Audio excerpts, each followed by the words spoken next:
was very focused on mages last time, but I think he's going to try to kind of expand that. Europeans a little scared, though, considering we haven't seen mages being so successful. Right. European representation hasn't done as well as maybe people might have thought. As we see Kong, I believe, from China there, go on through. Zoin, who the Brazilian player, a lot of fans on Twitch that are rooting for him, for sure. I've seen in the Twitch chat, so definitely looking for him to do some pretty good things in this group.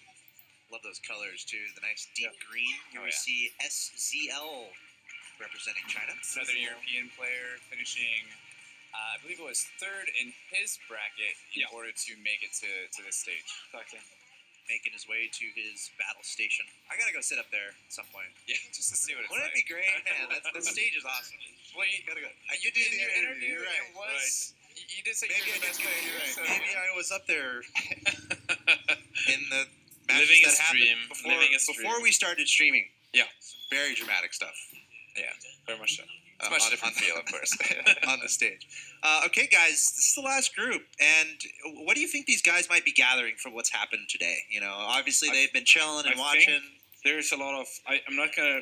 I don't know, but I think for me it would be a little chaotic at this point because I've seen all these groups and I've seen how much have changed the last couple of, or in this entire day from the metagame that I knew from before. So it's going to be interesting to see if people are going to change their approach after they've seen these couple of games, or if they're just going to stick with their guns, like Lucky, for example. I would say the main trends that we've been seeing are obviously open forwarding into Knight's Glacier. That's one thing that's been working pretty consistently. Not necessarily working every single time, but it is at least giving you an opportunity to place higher.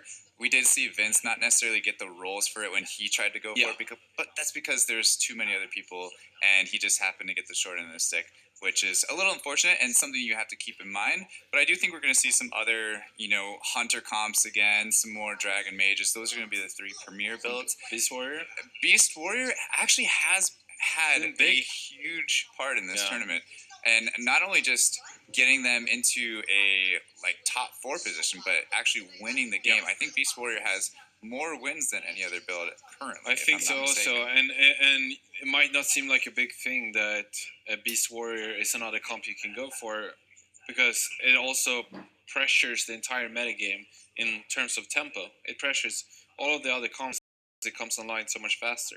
So you have to adjust, and that's really hard when you used to I can stay at this amount of interest in this round. I don't have to go up to level 8 or level 9 on this round, etc., etc. So it's been a really nice dynamic element that has been coming up in this It's easy to get those Beast Warriors early game because they are a little bit less expensive, right? There's the 1 cost and the 2 cost that you can kind of set your team up with, and then it's really easy to transition out of those if need be. Right. I've heard Goblin also mentioned early game. Yeah, Goblin's really good. But then you have to transition. It does limit your transition options, where with Beast or with Warriors, you have Beast Warrior, you have the option to go Mages, you have the option to go Hunters, and if you have the option to go 2 premier builds from the start, 3, keep it on a win streak in this setup where people lose streaking have been punished several times already, I think that's actually the best option for right now. Yeah, exactly. We saw during the qualifiers, the European and the NA qualifiers, is that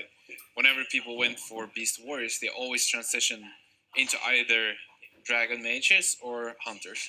But in this tournament, we've actually seen tons of Beast Warrior just staying Beast Warrior. Yeah. Just leveling up, going very aggressive in their win streak, punishing, as you said, some of the loose streakers, especially the Dragon Mage players. Because the problem now with the new hero being added is we see a lot of these mage builds going for 6 mages. And that means you're going to be weaker at a more in the early game, because you need to start getting those mages a little bit earlier. Previously, we saw a lot of Dragon Mage, and Dragon Mage means you go only 3 mages, dragons, and you have a 3 warrior front line. When you do that, you lose a lot less life. So that's kind of how it has changed everything. And super interesting to see. I think trying to maintain as much life as you possibly Yeah. can right now is the general trend. We're moving don't, towards, yeah. Don't lose streak into 30 HP or 20 HP because at that point it is so hard Yeah. to bring yourself back. We did see Philip actually successfully do it from 11% HP, possibly going out at almost 7th place and then coming back to Second, win it. or- Yeah. Oh, that's I right. believe Yeah, win it no, I with think that you're right. three-star Yeah. dwarf I mean, sniper it is is just possible, yeah. a little insane, but at the same time, it's just too risky. When there's so much money on the line, One thing. I wouldn't risk it. Can we see another Follow Witcher game? We've seen a few of them already. I haven't had Twice the in the same opportunity game, and I the think pleasure so. to actually Dude, that was comment on it, amazing. but Seriously. it's been quite a sight to see. And I know Yeah. the fans watching at home and live have been. There's something about it. There's something just watching that 3-star Fallen Witcher that just makes you feel good. And we've actually seen a couple 3-star Doom Arbiters already. Yeah. So I there's mean, lots of, you love a good carry, right? Yeah, And what is yeah. a better carry than a 3-star Fallen Witcher with bonkers items? Yeah. It's just beautiful to see. And there's so many other units that combine to make it into the ultimate carry. There's Rogar, the Taboo Witcher, the crowd control. Yeah. Did very I, cool did to I ask see. you guys your favorite units? I forgot who I had. Yeah, I asked for you. me it's Rogar. I don't think I got it. Very personal bias. Nothing to do with how good it is, but I have good fond memories of him. So mine since day one has always been Dragon Knight, and it was before dragons mages were really super popular. I just really liked playing him Yeah. because when I first started Just want to playing make the game, sure it's not a normie. This was No, way yeah, before. I just wanna This make was sure. way before. It was I did good. it before it was cool. No, but it was really the first thing that I ever came across that was just working for me, and it was when I was learning the game. I didn't really have a community to talk with about it. I was just like, hey, this is really good, and I'm gonna keep using it, and I'm gonna use it again, and that's like literally all I did every Yeah. single game until I realized See- that there's other options out there. It's a good way to start learning the game if you're new to it. Just focus on a comp that you think is good and learn that inside and out. Yeah. And then you will get to play against other people that plays other comps, and you can learn them that way. Maybe not even focus on a comp. Focus on your favorite character just because you think it looks cool or performs cool. Yeah, sure. And Build figure around out it. what works with it. Yeah, you can get even deeper than that on a more And basic then level. it also encourages you to play the game more because you're like, okay, I have a connection to this one unit and I get to play him every single time. So it's just more. Yeah. You're more likely to come back. As and play long the as you game. keep the game exciting, right? And I obviously, these pros on the stage, they might have their favorites, right? Yeah. So, Yeah. real quick, and we kind of touched on this, but just to really hammer home here, that balance between, sticking to your strategy, but then what if 3 other people are doing what you're doing, right? Like, can you guys talk about that? Like the balance between sticking to what you want to do and then adjusting to what's happening on the board. That's kind of the beauty of the game, I think. And that's the most trickiest question you can ask yourself because every game is so different. Like, in some games, you get a super big high roll, and it's always worth to stick with your guns. Then you can kind of force other players outside of it. We saw very similarly Knight Glacier game where there were 4 players, and Right. one of them had to leave the alliance, right? But it depends on what you're playing against. Also, like, even if I get the right units on a better than mediocre level, is it gonna be good enough anyways? Like, do I have something to transition into? Like, is my setup easy to transition away from? Like Glacier Knights, for example, it's almost impossible to transition away from because it builds on a lot of early units and a lot of late game units. So Yeah, Some of And, that. and real quick, another word I've heard you guys use is like commit, right? Yeah. Or all in, which might play into that, where eventually you have to decide. yeah, You're going to say. Yeah, I was just gonna say, going kind of off that favorite units, theory. All these players have their own favorite units, but once you get into a certain level, that has to kind of stay unbiased. Otherwise, it'll really cloud your judgment of what's really the best possible Right. decision at that moment. And if you're kind of just like, oh, I always want to play this, I always want to play this, you'll see that it even happened with Lucky. She did get an 8th, where that could have easily been 2 8s if just things kind of aligned Yeah. differently. every game will have a certain amount of EV going into different kind of builds. Some are gonna give you better EV to win the game, others not. But you gotta think of your own skill with those setups also. I mean, we talk about being unbiased, and you should be, but you could also count in, okay, this is a build I'm not comfortable with. Even I'm at the highest level, maybe I'm just 5% worse with it, and maybe that's enough to turn into another build. It all differs, and I mean, this is such a complicated build. I mean, game. It's really hard to do every build perfect. I mean, if it was me building that build that I would do Tutu it had, perfect. no. I just want to bring up that build that Tutu was pulling off in the second game of Group B. Yeah, Tutu did not end up getting through. But he did very well in that second game that you're talking about. Right. In the second game specifically, Yep. if I had that situation going on, it was kind of all over the place, and we were kind of wondering where he was trying to transition into. He got that 3-star Fallen Witcher, and he had a couple other things that were just pieced together, and it's not a regular build that you would see. Right. Yeah. So kind of going back to what you said, he might not have really been comfortable with it, but it just kind of started working out and using his judgment to say like, okay, I don't really care what the general builds are. I just know that this piece added in here is going to help me counter all the other units, and it worked out good for him in that situation. For sure. Yeah, it did, and it's always fun to see that develop. Something you're not necessarily expecting, but these guys on the stage, they're the best 32 players in the world. They're able to make it work, and we're seeing things that we haven't necessarily seen before. So I hope everyone is staying buckled in for the ride. Something else I wanted to ask too, and we've kind of touched on this a little bit, but as far as you are playing for placement here, right? Today, top 4 is the goal. So how does that kind of change things? For if you're not necessarily trying to win, you want to win, and I don't know if this is relevant to the strategy you're deciding to do as the game goes along. But can you guys touch on that a little bit, where you're just trying to avoid the bottom 4 maybe, and how that plays into your strategy? I think it's great that they have this kind of format because I believe that in auto chess the goal is always to get into top 4 also, even on the ladder. So you should play similarly to what you're used to. That is always the goal, to place in the top 50%, right? And that means you should play your game, play consistently. You don't always have to go super greedy, super aggressive, or whatever it is to try to get first or second. Depends, of course, on your point standing, right? Before the last game, for example. Right. From the first Like game, game 1 is definitely a different approach to game 3. Play pretty normal, play your game, try to get into top 4, and maybe you can. I mean, it depends also when you get deeper into the game and when it gets closer to between like the 5th and 4th and 3rd, for example. Then you can maybe go all in before, like to make sure you get into 4th. Instead of saving money to get into 2nd or 1st. That's something that I wanted to bring up too, because I have noticed that a lot of players are being a little bit greedy with their gold amount and dropping down really low in HP, where I'm thinking, okay, maybe if you would have leveled up or rolled a couple rounds sooner, you could have saved yourself 20 or even 30% HP just in those 2 or 3 rounds that you didn't. And we've seen countless times where not only just 2 players, but 3 and 4 players go out in a single round, and that one round of just trying to be greedy over a couple extra interest isn't always worth it. Especially when there's such a big difference between 4th and 5th. Yeah, just go for trying to get above the fold, and you should be in a good shape, because we've seen top players or rank 1 players go 8th, and then they're kind of all over the place. So as long as you're consistently like top 4, you should be in a good spot. No, I agree. And I guess specifically for the game we're about to jump into, this is the clean slate. Obviously, and when once the second match happens, once the third match happens, there's a lot more data that you're working with. You know exactly where you have to be. For example, I was talking to her in the last segment, about Lucky, where she got 8th place in the second game. So going into the last game, she absolutely needed to win. So obviously, that's much different from this game that we're about to get into. It's the first game.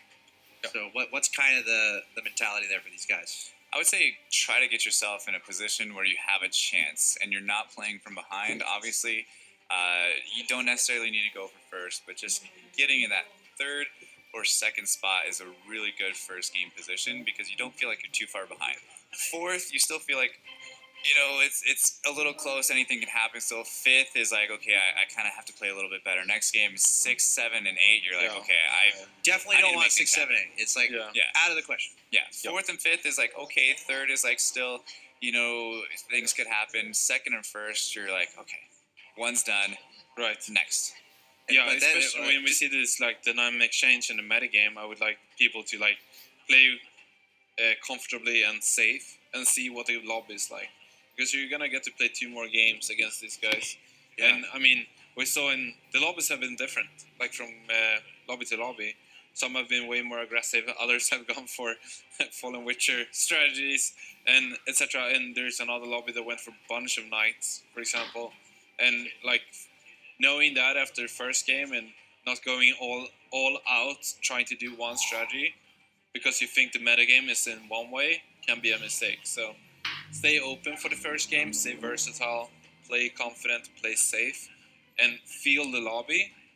Feel when people are going all in. Feel when people are leveling hard and when they're pushing extra. And then you should be good for the next 2 games. What are those reads that you're kind of making? The game starts, and obviously, well, it's very hard in the first few turns because then people are just playing for the early game. You can see how many people are going for lose streak. That's a good tell in the beginning. But other than that, it comes down a lot to when people choose to spend their money. Like when people are trying to push to conserve their life or push for win streaks. So if people do that a lot earlier, instead of trying to hit interest points, you have to kind of stay in the loop. And you can't play strategies that takes too long to come online. Like, and we've seen that a lot, especially in the first group, people got punished for playing 6 mages dragons because it was just too slow to come online. And the beast warriors just wrecked them. And then your health gets so low, it's too yeah, late, and then exactly. as you were mentioning. You hit your stride, but at that point you have such a low health that you're gonna win 85% of the time, but the times you lose, it's gonna be enough to kick you out. So I also don't think that open forwarding that we've seen has been necessarily a bad option to go, No, I don't but think so knowing either. when to stop and start buying units because Exactly. things aren't going to be good if you continue down this Right. path.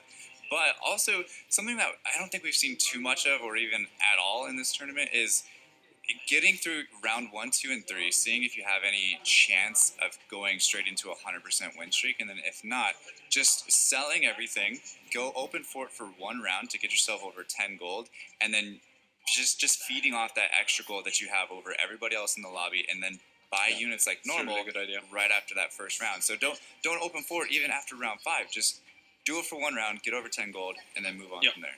Yep. All right, those flashing lights behind us and the screen in front of you mean we're about ready to get into the final group of action in the quarterfinals. But first, we're going to hear from one of our players once again on their mentality entering into this tournament.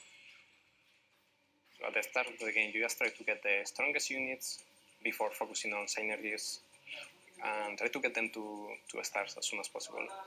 So you keep a lot of pairs on your bench before and try to combine them and get the 2-star. You can start picking up goblins because they are strong if you play them together, or you can just try to play what you are trying. Or you can start trying to build the team you are trying to get later on in the game. Like you can start buying a few knights if you think knights are really strong, and you want to go for knights at the game.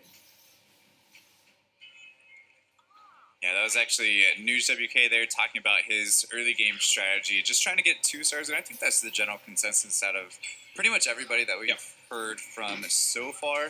And obviously just trying to get those 1-cost units specifically so that way you don't need to lose gold on selling those 2 costs if you happen to get those up to 2-star as well. But, I mean, getting a 2-cost 2-star unit early game isn't necessarily the worst thing in the world either. No. So just maybe building your comp around that if you do get something a little bit more lucky. And looks like Sizzle actually picking up a 2-star Skybreaker as well as a pair of Heaven Bombers. So he's in a really good spot here going into round 4. Only needs a Ripper or Soul Breaker to complete the Goblin bonus. Yeah, that's it. Then And if he's he in a gets good another Heaven position with Bomber a 2-star and a Soul unit. Breaker, that would be insane. Yeah, that'd be super good. For sure, yeah. Sicily is in a good position to complete the synergy and also get enough 2-stars to maybe push for a win streak. Sweet Pea here has a Red X Chief, together with that Touch Champion and an Agressus Ranger, so a little bit in between. Does find the third Warrior here, so he's gonna try to win this round. Yeah, I was going to say... It's a little close here. Oof, look at this. 2 2-star units this early. Doesn't have a synergy to speak of, but this is really strong anyways. What do you think about Sweet Pea actually trying to win this round? For Sweet Pea trying to win that round with just the Cape Fan bonus and the Warrior bonus, it is a little difficult in going against even just all one-star goblins. I don't think he's going to be able to win this. He does have some good targeting though. He is attacking a unit without the buff first, but now he's gonna go for the unit with the goblin buff.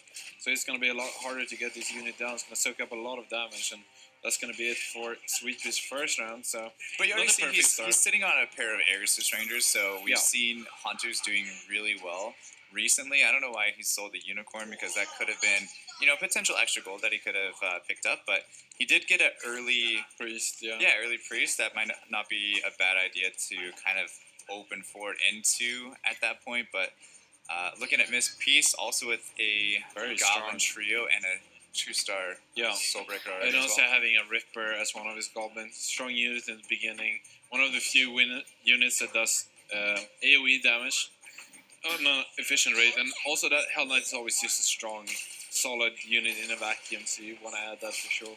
Yeah, the thing to note though as well is not only does he have a 2-star Soulbreaker, but he also has 2 Soulbreakers on the bench as well. Yeah. So if he does pick up 2 2-star Soulbreakers this early, say round 6, Yeah, that is would put him in bonkers. a really, really good spot to just win Ooh, streak for quite Oops. some time. Wow, the Touch Champion has barely any HP left, but Yang is gonna lose his 100% here.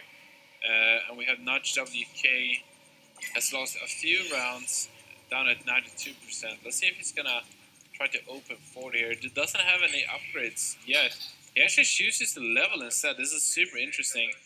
Very surprising that he's still trying to start to win his rounds. Well, Especially considering since other people have also leveled at this point and he hasn't won his first round. I mean, it kind of goes back to what we've been talking about previously, where lose streaking right now in the lobbies and how good they've been so far. If you get yourself into a position where you're just losing and losing and losing, it's really hard to come back from. So he could have been watching these matches and seeing that playing aggressive early, giving up some economy, and just maintaining that HP is more important than it is in normal gameplay. And Maybe. he's still technically losing right now, but it's just not as harsh as it would be. Yeah, I don't know. I see your point in not losing too much HP, but I just feel like this lobby has been high rolling quite a lot, and also pushing as far as leveling and spending money for that is a little bit over the top. He still has a 3-round lose streak. Can definitely go into that. He's not hitting his interest point. Either way, Land is open forwarding here. Basically, he's kind of dividing between whether he should open for it or not, but it seems like he's gonna choose something in between, hoping he can maybe kill off a unit before he loses his round. Yeah, he's got the Glacier Knights Beast Warrior kind of. He just has a lot of pairs right now. Yeah. Is what he's looking at. But the thing is that we've talked about committing a little bit already, and it's kind of hard to have so much gold on your bench.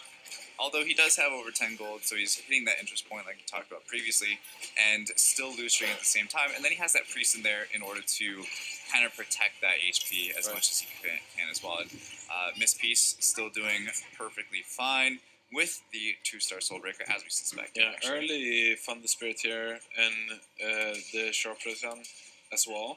So maybe looking to go into Dragon Natures, we see a Venom also. on the Something board. we haven't seen too much of is Assassins being played, and looks like True. he is obviously using them now, but picking up a pair of Phantom Queens to go along with the pair of Soulbreakers on the bench, and then also throwing in the Shadow Caller Yeah. as well. Something that's always nice to think about, especially in the early game, is that you want to enable synergy for the unit that is your strongest unit. So right now, Miss Peace's strongest unit is that Soulbreaker. So you want to enable that unit as much as possible. And Miss Peace is actually using both of Soulbreaker's synergies, both the Goblin one and the Assassin one, trying to harvest as much power out of that unit as possible. Kong still at 100% here, also hits his interest point. I would really like to see what Kong is working with to stay as strong in this lobby. He's working with a ton of 2-stars, actually 2-star Tusk champions. This is a little scary for the rest of the players. He's got the 2-star Tusk Champion in the back to kind of catch those assassins that he's seeing from Miss Peace, because he knows that he's the 100%er, and then the one person right below him, which is Miss Peace, is running an assassin comp. So as well. So he does have that protection. He throws in a little egg assist, which is also really good early game at the same time. And he had those 2 stars super early, so it's no surprise that he's still going 100%. I would imagine that he's going to continue this streak for a little bit longer. a little interesting to see what he's gonna go into here because it's a little bit of everything. There's a few hunters in the back. There's also those 2 Tusk champions, which usually means you want to go into Beast Warriors. However, he doesn't really have any other good warriors. He has 1 Abyssal Guard on his bench, but that's about it. So I think Kong is gonna have some decisions to need to make some decisions which route he's gonna go. Kong actually does in fact lose his streak on that round, but you do see that the Tusk champion in the back did catch those assassins very nicely and ends up going ahead and selling the Evil Knight there to probably get over interest here at 20 gold, round 10, I would assume. Actually, he's going to buy a Thunder Spirit instead, so he's going to be looking into mages, I would assume. Yeah. Especially with the Skybreaker on the bench too. It's not the worst thing in the world to go with the God of War right next to it. You might see these 2 Tusk champions and thinking, oh, he's going to commit into Tusk and Beast Warrior, but he doesn't have to at all. At this point, they're just nice 2-star units. You can always sell them for full retail value if you do sell them because they're both 1-cost units. So you can definitely go into that direction without it being too painful, honestly. And this is one of the really good ways to go into mages if you have a strong start. Have a bit of a win streak, but especially you want to conserve that HP so you make sure you get into the late game. Mages can definitely be one of the stronger comps, and we have seen them failing a bit previously. So this is going to be an interesting new way to kind of go into mages. Yes, speaking about interesting, looking at lands bench, he did actually do that creep round with double demons, and because there's double demons, the synergy doesn't actually activate with the Fallen Witcher in there. I'm not sure if he maybe made a mistake on it, or if he was genuinely thinking that would be a better option. He did end up winning just barely by 1 unit, so it doesn't really make too much of a difference here, but still hanging on to those pair of swordmans there, but it looks like he's going to go Glacier Knight, and I think he's pretty much committing at this point here. Yeah, for sure. I kind of like Lance's position. He's going to have 50 gold very early, and he's had that priest for almost the entirety of the game, so the damage he's taken has been reduced by quite a lot. Yeah, he's at 62% HP, still at 40 gold, round 11. Not really in the worst position, but he needs to start. He needs to start picking up those units that he has pairs of and putting them to work now, and kind of keeping things where they're at. Not just really pressuring this level. We saw him previously aggressively level, even though he lost his first 3 rounds. But he, as we said that, the round afterwards, he did hit his swordsman too, which is a big upgrade for him. And he also has found the 3 hunters if he wants to. He's playing the Skybreaker instead. It's a little interesting. Instead of he actually only has a Wind Ranger, so doesn't have 3 hunters yet. But that would be quite a nice upgrade for him. I think I would almost still use the Skybreaker 2-star, even if I did have 3 hunters, just because that Skybreaker 2-star is providing a front line for the hunters and mainly the dwarf sniper there. And you do see that he's also protecting himself against the assassin players in the lobby as well. And he's honestly in a much better situation at 87% HP, 21 gold, after leveling up there, instead of just kind of submitting to that loose streak early game round like 5 or 6, I think it was, when he actually ended Here up. we actually see a bunch of soul breakers as we talked about previously. Now there is 2-star soul breakers. Can we get a 3-star? There's 1 more on the bench, and this is something we saw Disown did a lot in the qualifiers, where he went actually for a 3-star soul breaker quite a lot. It's a powerful unit right until the late game, so interesting to see here. Yeah, also and going just for throwing in the dragons in there. All he and needs is keeping the assassins also. So he had a level up, and he can throw mages in as well with the addition of mage the assassin. Thunder Spirit. I've seen this before, haven't I? I think, is this the mage assassin? There's no spirits, I guess. There's not stone spirit anymore, but It's a little different. it's a little different. But it is all easier now with Winter Chakra because it's both a mage and a dragon. So it's easy to add Venom and Shining Dragon and get that 3rd mage also with your assassin. If you get Fennel Queen, also nice with Water Spirit because it also has magic damage. So maybe something to look into. Probably a little bit too late at this point of the game. Just a quick look at the gold obtained here. We do have land, of course. Blue streaking always gives you a heavy advantage as long as there's not a 100% win Exactly. streaking player on the board as well. But Land now is still super far away from anything that he really needs. Of course, he has a bunch of pairs, but at this point, 44% HP, you would think that he would have at least a couple 2-stars by now. But right now, round 14, he has 0 2-star units on the board. Yeah, this is going to be an important round, but he is level 7 already, so he has leveled up, and after this round he's going to have more than 50 gold, so I think he's going to do 1 or 2 rolls to make sure he does defeat the Wolfram, and he should be able to find a few pairs here when he come around. Or, I'm sorry, should be able to combine a few 2-stars with the pairs he does have.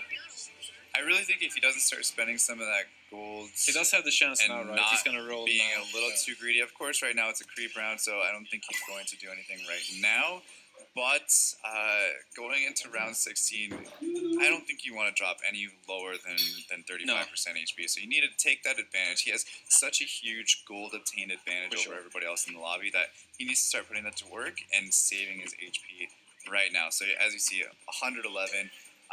Nudge is the closest one behind at 95, even after leveling round 5, right? No, he did lose 3 times, and I think he haven't lost ever since. Yeah. I think he's still on a pretty long win streak after that. Yeah, no, I feel like Land perfected the way he got his interest, because he's going to have exactly 2 rounds to get his 2 stars, if you will. So now it's really going to be... We're really going to see how quickly Land can find some more upgrades to not lose more life. It's going to be a crucial moment, and hopefully for him, he doesn't have to spend too much gold to kind of catch up in the game. I just don't want him to be a little too greedy here. Ranger. Does find a 2-star Silblade Knight.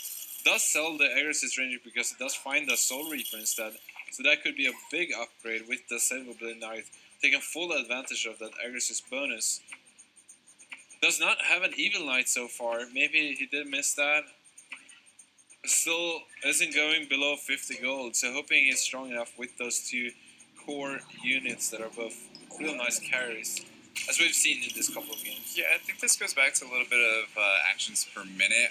I know he did pick up a few of his upgrades, so he doesn't necessarily need to, but it looks like he has a 2-star Desperate Doctor, but didn't actually level it up in time. No, you're right, completely.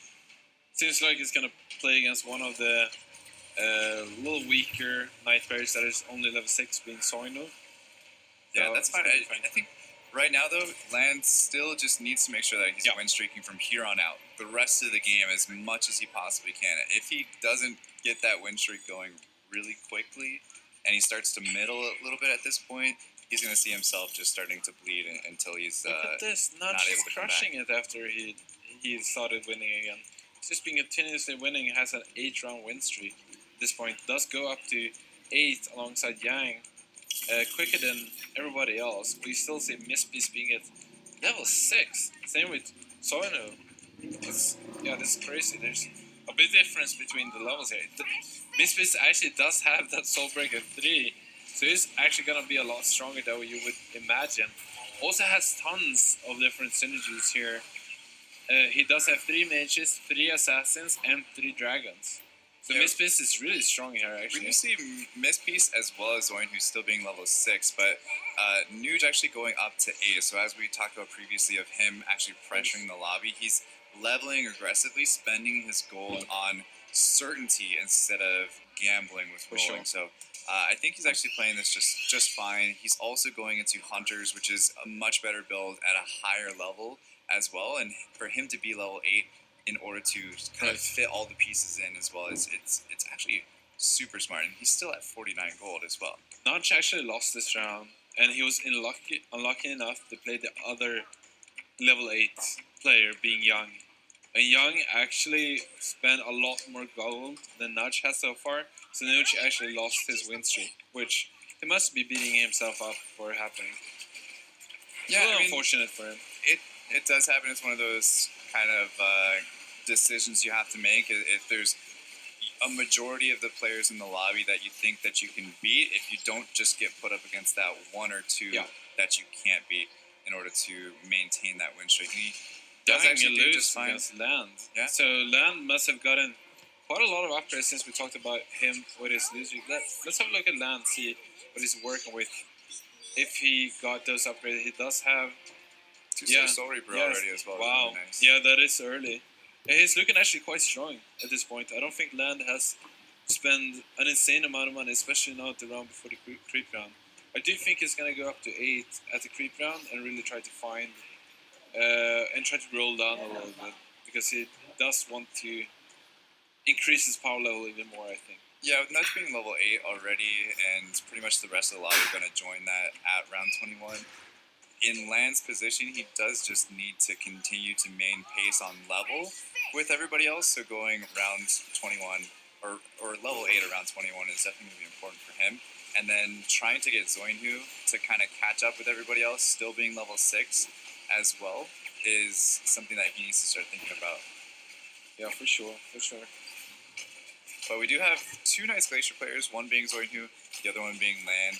And I mean, Zoinhu doesn't necessarily have that.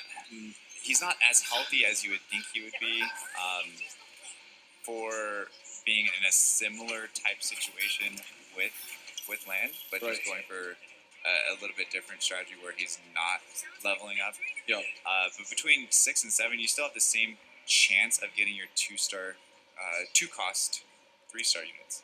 Miss Peace actually does find that water spirit and does pick it up. That is kind of the better assassin for this comp, as this comp builds on having heavy burst damage with your assassin, as well as your units with a lot of magic damage. And you actually use both Phantom Queen and Water Spirit, which has a huge amount of burst magic damage, as well as that physical damage, together with that mage bonus. And then to top it off, you have the dragon bonus to add to even more burst, as the dragons both pop off at the beginning of the round. So this is kind of a neat little synergy-based setup that actually synergizes a lot with. He's only level 7, but he actually has 3 different synergies. So Taking a look at the items Cool, here, cool. we definitely see that Sweet Pea is a little bit behind everybody else in the lobby. Just a couple of shields, and that's about it. Where we do see guys like Land with the Heaven's Gift already, a Frantic Mask, and Magica Crystals, Cattle Hide Armors, all these different items. Even Zoinhu is not too far behind there. We have Nuge also high roll. Pretty much. I mean, there's items all around. I would just say that Sweet Pea is kind of the odd man. out Yeah. there. no, definitely. Nuge, yeah, still going for the Hunter Warrior front line. Of course, does have 4 warriors. Does find that Doom R body too. So he might stay here at 40 gold, thinking that he's gotten enough of a increase in power level. Land actually stays at 35%, so good on him. Mispoo is still up there. I wonder what Sizzle is working with. Is he going for the... I think so. I think Sizzle is going for the Goblin Gamble, actually. Yeah, he's Goblin Gambler right now. He is level 8, so he does have a chance of getting Devastator. He currently has 3 out of 6 goblins, so he's still looking for a couple more, like Venomancer, and he has the... I mean, he has the Soulbreakers on the bench, but we already see a 3-star Soulbreaker in the game, so Right. it is kind of hindering a little bit. I do like this play here, adding That's in smart. the Fortune Teller, just to kind of basically give himself a little bit more time to get the Devastator. Yeah. But I mean, at 28% HP, he doesn't really have that much time, so Right. it's gotta be No, sweating here. taking 20% less damage is going to help him hit interest points for more turns. Maybe going up to 9 even to increase his chances to find Devastator. Because finding a specific legendary unit at level 8 is very, very hard. Yeah, for Sizzle right now, this is a really tough spot for him Yeah. to be in. He needs not only just the Devastator, but like you said, he also needs the Venomancer and a couple other things to kind of go in his way.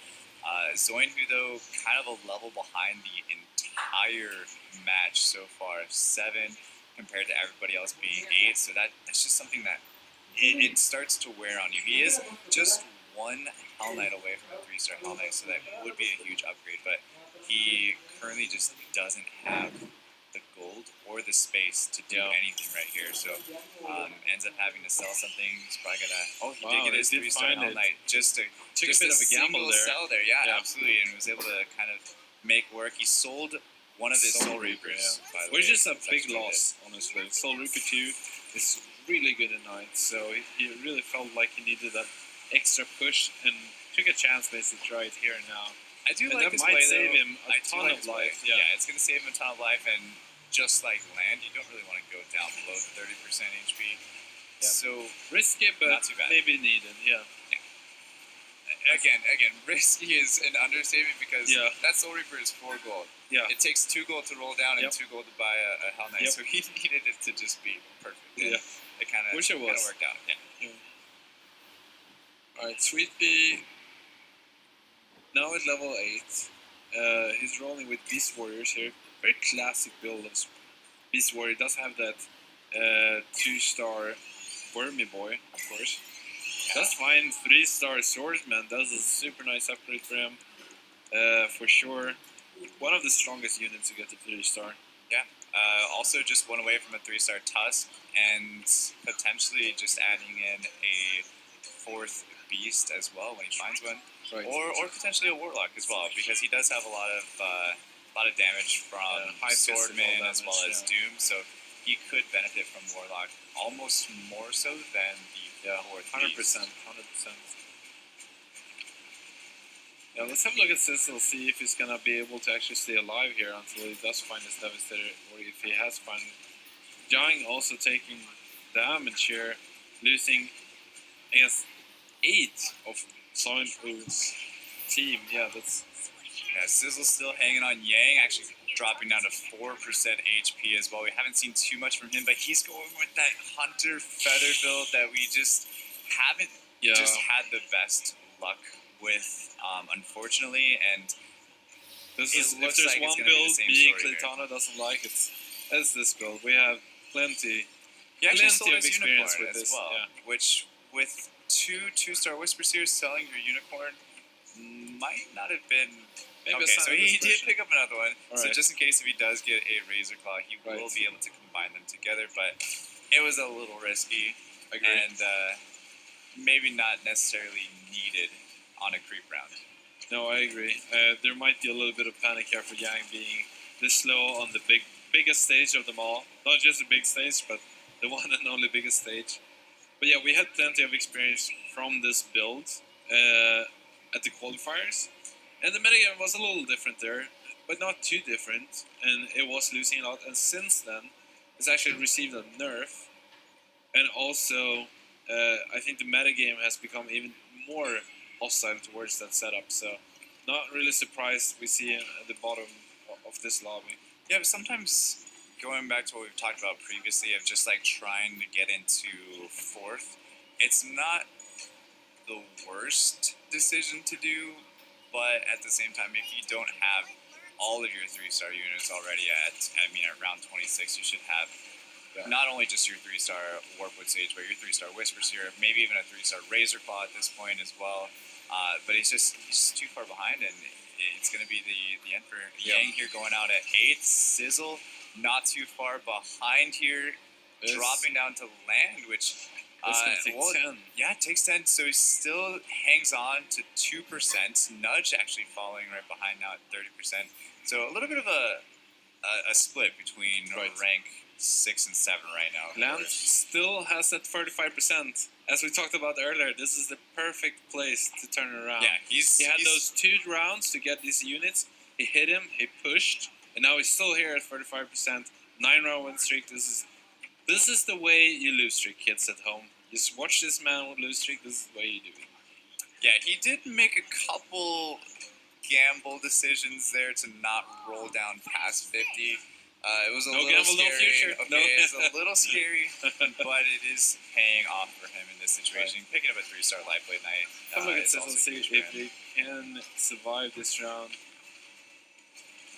He's gonna fall to Notch here. Notch is one of the stronger plays. Was one of the stronger plays on this lobby. It's actually fallen down to last place now that Cecil is out. So this is kind of the symptom, however, of the way that Notch was playing. Is that he spent a lot of gold early to then streak. But then since you spend a lot of gold early, that could come back to haunt you in terms of money gained later in the game. We actually see him in the middle of the pack in terms of total money gain. So it's one of the reasons why you see him fall off a little bit here in the later mid game. Going here now with the 3-star Defector as well as the 3-star Hell Knight that we've seen already. But I was wondering, did Nooch WK's Siren go off twice? I'm not sure if he had a refresher orb on that or not. It might have just been in my head when he was up against Sizzle, but maybe we could take a look at that next round here. Nooch actually getting dropped by Miss Peace down to 5% HP, so he's seen his lead dwindle within a matter of about 5 rounds here. He was at the top of the board and then just right down here. Now in it is a refreshing 6%. Yeah, so I saw refresh orb on Siren there. He was able to freeze the Heaven Bomber from Sizzle a couple times. So that's a huge pickup for him, especially in a Hunter build. He just needs to get himself that 2-star Dark Spirit as well as the 2-star Pirate Captain. The problem against a team like Sweet Pea is his team is a little bit too squishy against him. He doesn't have a lot of really tanky units. The only one is a little tanky is Doom Arbiter, and even Doom Arbiter at a 4-cost unit is not the most tanky 4-star warrior you can have. So against a team like Sweet Pea that's all about the burst, this is a very weak lineup, I'd say. Against that, especially against Sweet Pea. But against some of these other players, I can definitely see him doing a little bit better. This Silverblade Knight, however, is just wrecking, and that's going to be it for Nudge WK. Does claim a 6th position here in the first game. That Siren was really trying that round, and it just no points for trying, I'm afraid. No. Well, he got 2 points for trying. Alright, so we here have Kong leading the pack actually in terms of health. That's a ton of Flaming Wizards on the board. Not moving in on that just yet to maybe use a Shiny Egg, considering he does already have a Flaming Wizard 2-star on the board. So maybe look at the 3-star that, putting on a few damage items on her can be a pretty strong carry. But Kong already has a Dragonite, so it's a little bit more likely he will put a bunch of items on that Dragonite. The frontline Tortola Elder is just very bold. I wonder if he's going to keep that going into the PvP round as well for Kong. And he's kind of starting to take it back a little bit, but not too much. It is something that we actually saw 2-2 run pretty early on, which I feel like made sense because it was like round 5 that I think he got a Tortola Elder, so he did put it frontline. But in this situation, he does have a source. He has the mage bonus as well, so maybe cornering it would be a better option for him. But in this case, he does have it pretty far. I think it's trying to make it so that there's only one unit that can fit in that little hole, so that it helps him a little bit to get his ult off. But I do agree with you that I would prefer to put it on the back line. Yeah, he is playing against someone who here, and it is, I think, gonna hold. Now the Hell Knight is just gonna survive everything. Let's have a look at that Hell Knight and see what items he does have to be able to be this tanky. Let's have a look at Soinhu's Hell Knight.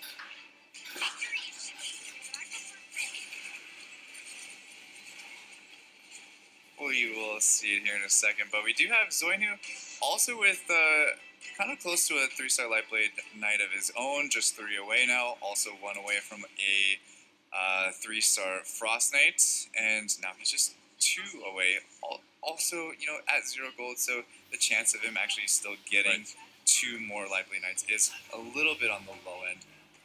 Though Land, he's still killing it, 35% HP since round 13 rounds ago. I'm just going to go with that. Yeah. And this Lightblade Knight is looking good. Does have the attack speed items. That's a great Lightblade Knight. Yeah, that's only needs a few damage items to be like 10 out of 10, basically.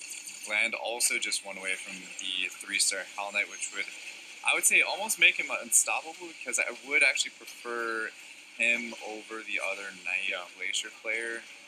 They'll still have 35%. Is he gonna remain at that win streak? He does lose his win streak finally. 13 round win streak, that's a long win streak, and he must be happy about keeping that for that long. Well, unfortunately lose it, of course, but Land is level 9 with 50 gold, so looking really nice. Actually Mispiece going up to level 10. Let's have a look at Mispiece and see the way he has transitioned here. He's still having that 3 assassins, but has kind of slotted in more mages, going up to 6 mages, 3 assassin. Super interesting build.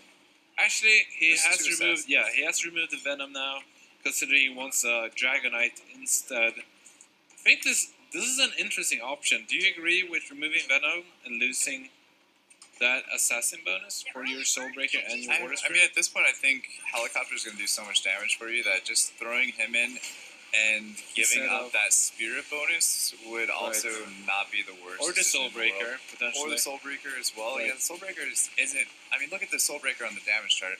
About 2,000 damage. You can get double that or Well, what if possibly you had the triple that assassin from the bonus from the with Helicopter. Venom? Assassin bonus, I don't think that's going to be as. Good. Yeah, it's just a crit here I think and it's there. close. I think it's interesting. Yeah. I still think the Helicopter. This is such a much strong Hell more. Knight. Such a strong Hell. Let's have a look at this Hell Knight. Here we go. So we finally get to see this Hell Knight with that ice armor, making him ever so powerful. Also has an extra block and the Kirax and some magic resistance. So this Hell Knight, you want to make him as tanky as possible. And he's just going to survive the initial burst. Then he will use his extra 50% pure damage and just sweep through the backlines once the kind of initial fireworks have happened, if you will. Yeah, Zorin who just praying for that 3-star Lifeline Yeah. Knight, possibly just trying to get past round 34 to get him into a creep round for a couple Right. more rolls or a couple more chances at And it. Sonya is also in another issue. That's it's the only level 8 player in this game. All the other players has gone up to 9 or even 10. So without a bank, it's gonna be really hard for Sonya to actually come back, regardless if he finds that light bait right or not. Yeah, so but Zorin who it's is actually gonna going to go take out, 5th yeah. here to Sweet Pea, I believe, unless Sweet Pea is in a very similar situation to him. So Sweet yeah, Pea Sweet does Pea go actually out gets out first. 5th. Wow. Zoinhu 4th That's by a matter huge. of milliseconds. I'll just say it's Soyuncu's milliseconds. gotta be happy about that, considering he was 8. There was just no way he was gonna continue staying in this game after the next creep round. So He was behind on levels the For sure, entire yeah. game. There was, I think, maybe 2 rounds that he was the same level as the other Yeah. players in the lobby, and to take an extra 2 points away from this just on a matter of so seconds important. was absolutely crucial for him. So that's one thing for Zoin, who he can just kind of take a sigh of relief that he got out of this one and go into game 2 and 3 with a little bit of a better attitude. So just knowing that he still has a chance at this thing, No, and it's doesn't really it's have huge. to play from behind either. Yeah, two points is a lot in this close. I mean, we can really see that like players are getting in around 12, 13 points. That's usually the 4th position from the previous group. So Yeah, Cloud 2 points is Halberd just a there big for portion of Miss that. Peace, and that's actually a huge item for the Yeah. for the teams that are left over. 2 Cypher Vice. Let's have a look at the item again. If we can get the item tab, I believe we have 2 Cypher Vice for land actually. One on Soul Reaper, one on Store Shaman. This is insane actually. This Double is penguins. double penguins. I've never seen 2 Cypher Vice ever. I'll be honest, it's never happened. I had it a couple days before I came here, actually, but Oh, it must does be nice. actually work Must together. be nice to be in your I shoes. Must think be a nice. possibility that it can turn the same unit into a penguin, Right. Because it is random, but That's chances fair. are it's not going to. Kong actually took 21 damage. 21 against Land. So Land is... I think Land is almost locked this game into winning. Land is so powerful now with his items. And he's not even level 10 yet. He has 50 gold. He can go up to level 10 I and think he should get do in- that yeah. right now because he should it go would up there. solidify himself Yeah, I into agree. that first place position and not really mess around with it. 20% HP at round 37 can go like that. You know, it can be done in For one sure. round if he gets. Yeah, I mean, we just saw someone take over 20 damage Right. in one round. So That's really 2 different play styles that some leverage their extra HP by leading and having a strong point by getting more interest points, and others are going for aggressive usage of that money to push the other players out so they don't have a chance to come back. We see Mispace actually going out here. Kong was able to hold against Mispace, but now that Mispace is out, it's going to be the finals between Land and Kong. So as you said, I would also be super happy if Land actually went to go until Just level level 10. here. Yeah, you just level go here's up. got 2 stars on the bench. For Or sure. roll down for possible 3-star defector. I don't think that's really going to make that much of a difference. But Right. wow, Just look at that gold. Don't give him the opportunity to get back in the game. He has almost 100 more gold than Kong at this point. This is just a massive. This is just a perfect economized game for Land, right? He had that long lose streak into that perfect 13 round win streak. So looking good here. He's still gonna win on his round, and Kong actually loses on his side, taking 13 damage without Land even pushing for that level. So at this point, I really would want Land to push for level 10. I mean, you saw Kong taking massive amount of damage. He's on the cusp of dying. You only need a little bit more to push him out to make sure that Kong is losing. I mean, it's taking an unnecessary risk, letting I him think so too. go one round Potentially into another round, in a yeah. creep round too. Yeah, so, for sure. yeah, not necessarily what I would say would be the optimal However, thing. I agree. This is a mistake, but it's very likely that Kong won't be able to survive Yeah, I this don't round think it's gonna. regardless. Yeah, but Yeah, just he's gonna go out. I do agree with you. Unnecessary risk, but Land is gonna end up winning this game with kind of the perfect way how you lose streak. yeah, He lose streak. almost. Almost. I guess I He didn't win lose every round 15%. after losing streak. That's fine. You went down to 35%. Yeah. And, Oh, ended at what is? 20%. Where is it from? If it isn't our South Korean player Yeah, I mean, winning the first round. look That's out. true. He That is true. he was upset that his compatriot Steelo was not able to qualify for the Yeah. last round. Only potentially. taking fifth. Not only just taking qualify, fifth. but not get first, because that's Right. what the other two did. That's Yeah. true. That's true. So you guys were talking about him not making the jump to level 10 there at the end. Yeah. And I was thinking about it. Do you think he just like went to go get a snack or something? Because he left his goal as you guys were talking about, like 50. Yeah, I this just is don't not think the it was- tournament it was to flex. I necessary. don't Yeah, think. Isn't it though? Like, was that a little flex? Just a little, It little was- flex there. He's like, you know what? I don't even need. It would have been a another, baller move. I don't if it need was another a guy. flex. You know. Imagine. I mean, I I don't don't need think to there was, spend all there my was money. much that he could have done to actually get himself back into the game to beat Land. But at the same time, if you give somebody the opportunity to make something happen, they pick up that one legendary unit that's Exactly. missing. Yeah. Or Things can just, turn in a second. Or just like And two if you have the upgraded opportunity items or something on the creep round next round. Yeah, exactly. Yeah. So you just don't want Unnecessary to give for them sure. that. It's a that game. opportunity. It's a game of millimeters, as Claytano, you were mentioning. Milliseconds. Yeah, Milliseconds. millimeters, milliseconds, All the milli. milli-decisions, millimoments. But there was a moment there. I want to say it was between fourth and fifth, where Yeah. it just happened in Yeah. literally That was nice. one player lasted literally a couple milliseconds Zoinhu. longer. Right, So who lasted just a and couple that's milliseconds. a 2-point separation. Yeah, And- that's huge. It's And if actually you've been watching today, thanks for watching. But you know how important every single point is, because Yeah. we've seen at least one tiebreaker go into effect. Right. So yeah, Definitely. I'm with you guys 100%. Yes. Everything you can do to give yourself total victory, you absolutely must do. As we look at the match result here, Land at the top, followed by Kong. Miss Peace. See, sometimes there's an E, sometimes there's not. Zoinhu, Sweet Pea, Nuge WK, SCL, and Yang at the bottom. Pretty even. The top three are very close there. Pretty interesting win-loss. 27-12, Yeah. 27-12, 27-10. Yeah. Almost identical there. So pretty cool to see how close that is at the top. See if that continues as we move forward. Again, this is a best of 3. And there we see the 50 gold flex. Right. Yeah, that is The the flex. 50 gold flex there Yeah. at the end for Land. It doesn't carry over into the next game. If That'd be anyone's thinking about something. it. It does not work that, way. would be. How As would we see, you ever win? as we see the point distribution, 9765321 and again the important gaps there between first and second, 2 points. It's a big deal. Yep.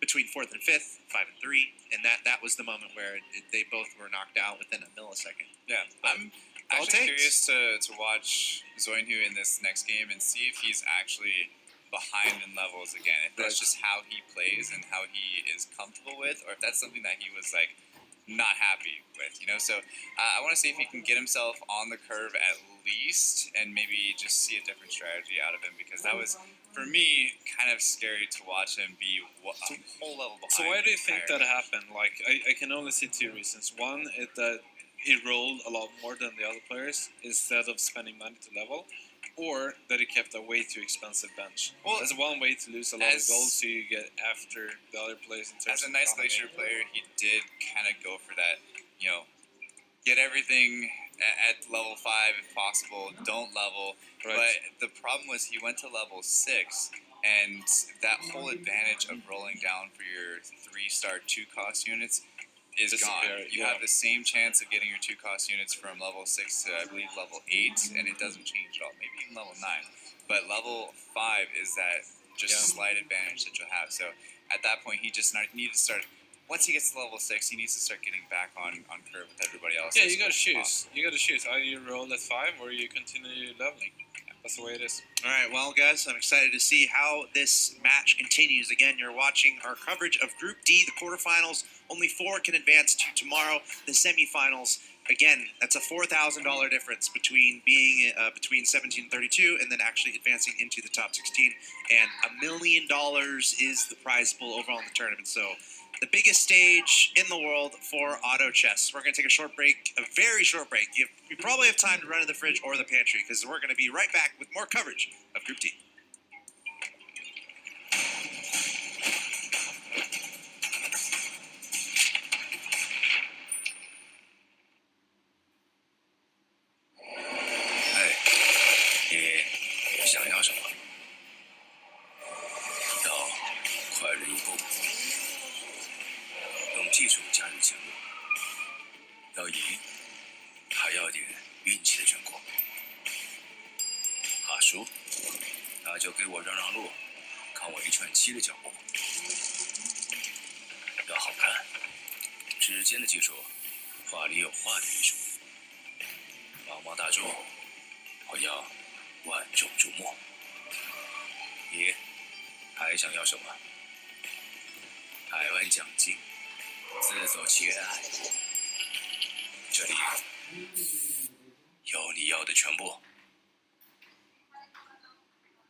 This is everything you're looking for indeed, and I'm not just talking about the 2019 Auto Chess Invitational and the $1 million prize pool. I'm also talking about the handsome gentleman next to me by the names of Joel Larson and Claytano. Hi. Guys, it has been a wonderful day so far, and we're nearing the end of our day. We have covered 3 quarterfinal groups, groups A, B, and C. We've seen 4 players advance from each, and now we're 1 game down out of 3 here in our final group. So, based on what we've seen today, and based on what the first game that we've seen in the group, what are you guys expecting going into this next game with these guys? Honestly, this one's a little bit interesting for me to call. I feel like there's been a lot of weird plays, but then also at the same varied, time, right? Yeah, it's a lot of different strategies going on from game 1, but I do want to see Nuge kind of have a higher finish as well, to give him kind of that relaxed feel going into game 3, because right now he is a little bit on the cusp as well. So he was the top EU qualifier, and we haven't really seen too many of the EU players performing that great up until this point. We did have Seiko moving on to tomorrow's rounds, but Nudge was actually the top qualifier for EU. So looking for a little bit more out of him for sure. Yeah, it's been interesting to see this group. There's been a lot of variants, and not variants, but there's been a lot of different comps being played. I loved one of the players did one of my favorite stars, where you go with assassin, mage, dragons. I think that's very potent. So glad to see that also coming here. Of course, we're seeing the points breakdown from match number 1 from all of our players here, and it seems that the next game is set to begin as well. We're moments away. I'm also interested to see, what are we going to see from Land here? Obviously, he had a very nice game 1. I wonder how much he changes things up. I don't expect him to change too much up because of how well Things went for him in the first game. Right. If he does have a good start, instead of going in a loose streak like he did in the previous game, he could definitely go into a big win streak. I guess we'll have to see what his stars looks like. If he gets those 2 stars, if he gets those early game synergies rolling, then of course he can go for that major win streak instead. All right, guys, I'm going to let you take it away, but before you do, we're going to hear from Sizzle. Okay, so for the first few rounds, I will definitely pick the one drop with great potential, like the Aggresses, Rancher, or Archer. And I will choose something strong like the, I don't remember the name in English, but it's a one drop, one cost feather that can, take mana from the enemy. Because that one is pretty strong in the early game. And if I'm losing, I will definitely pick Feather or Knights as my turn back weapon. So very interesting to see Sizzle actually responding quite differently from most of the other players about what his early game would look like, looking for Aggressive Ranger or that Taboo Witcher, the English name he was looking for. 2 units we haven't heard anyone else talk about. I do like the idea of the Aggressive Ranger because we've seen how powerful that early 3 hunters are, and the Aggressive Ranger is just a way to go into that early. So we'll see if he does do that in the coming game.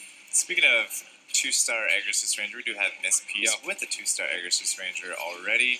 Now, for me, 2-star Aggressive Ranger is, I mean, it's great, right? Yep. It's good to have. It's good to add in for the Aggressive bonus and everything. But in order to really want me to commit to hunters, I have to see a couple dwarf snipers early on. That's the carry. However, one thing that Aggressive Ranger also does well is actually transition well into Glacier Knight.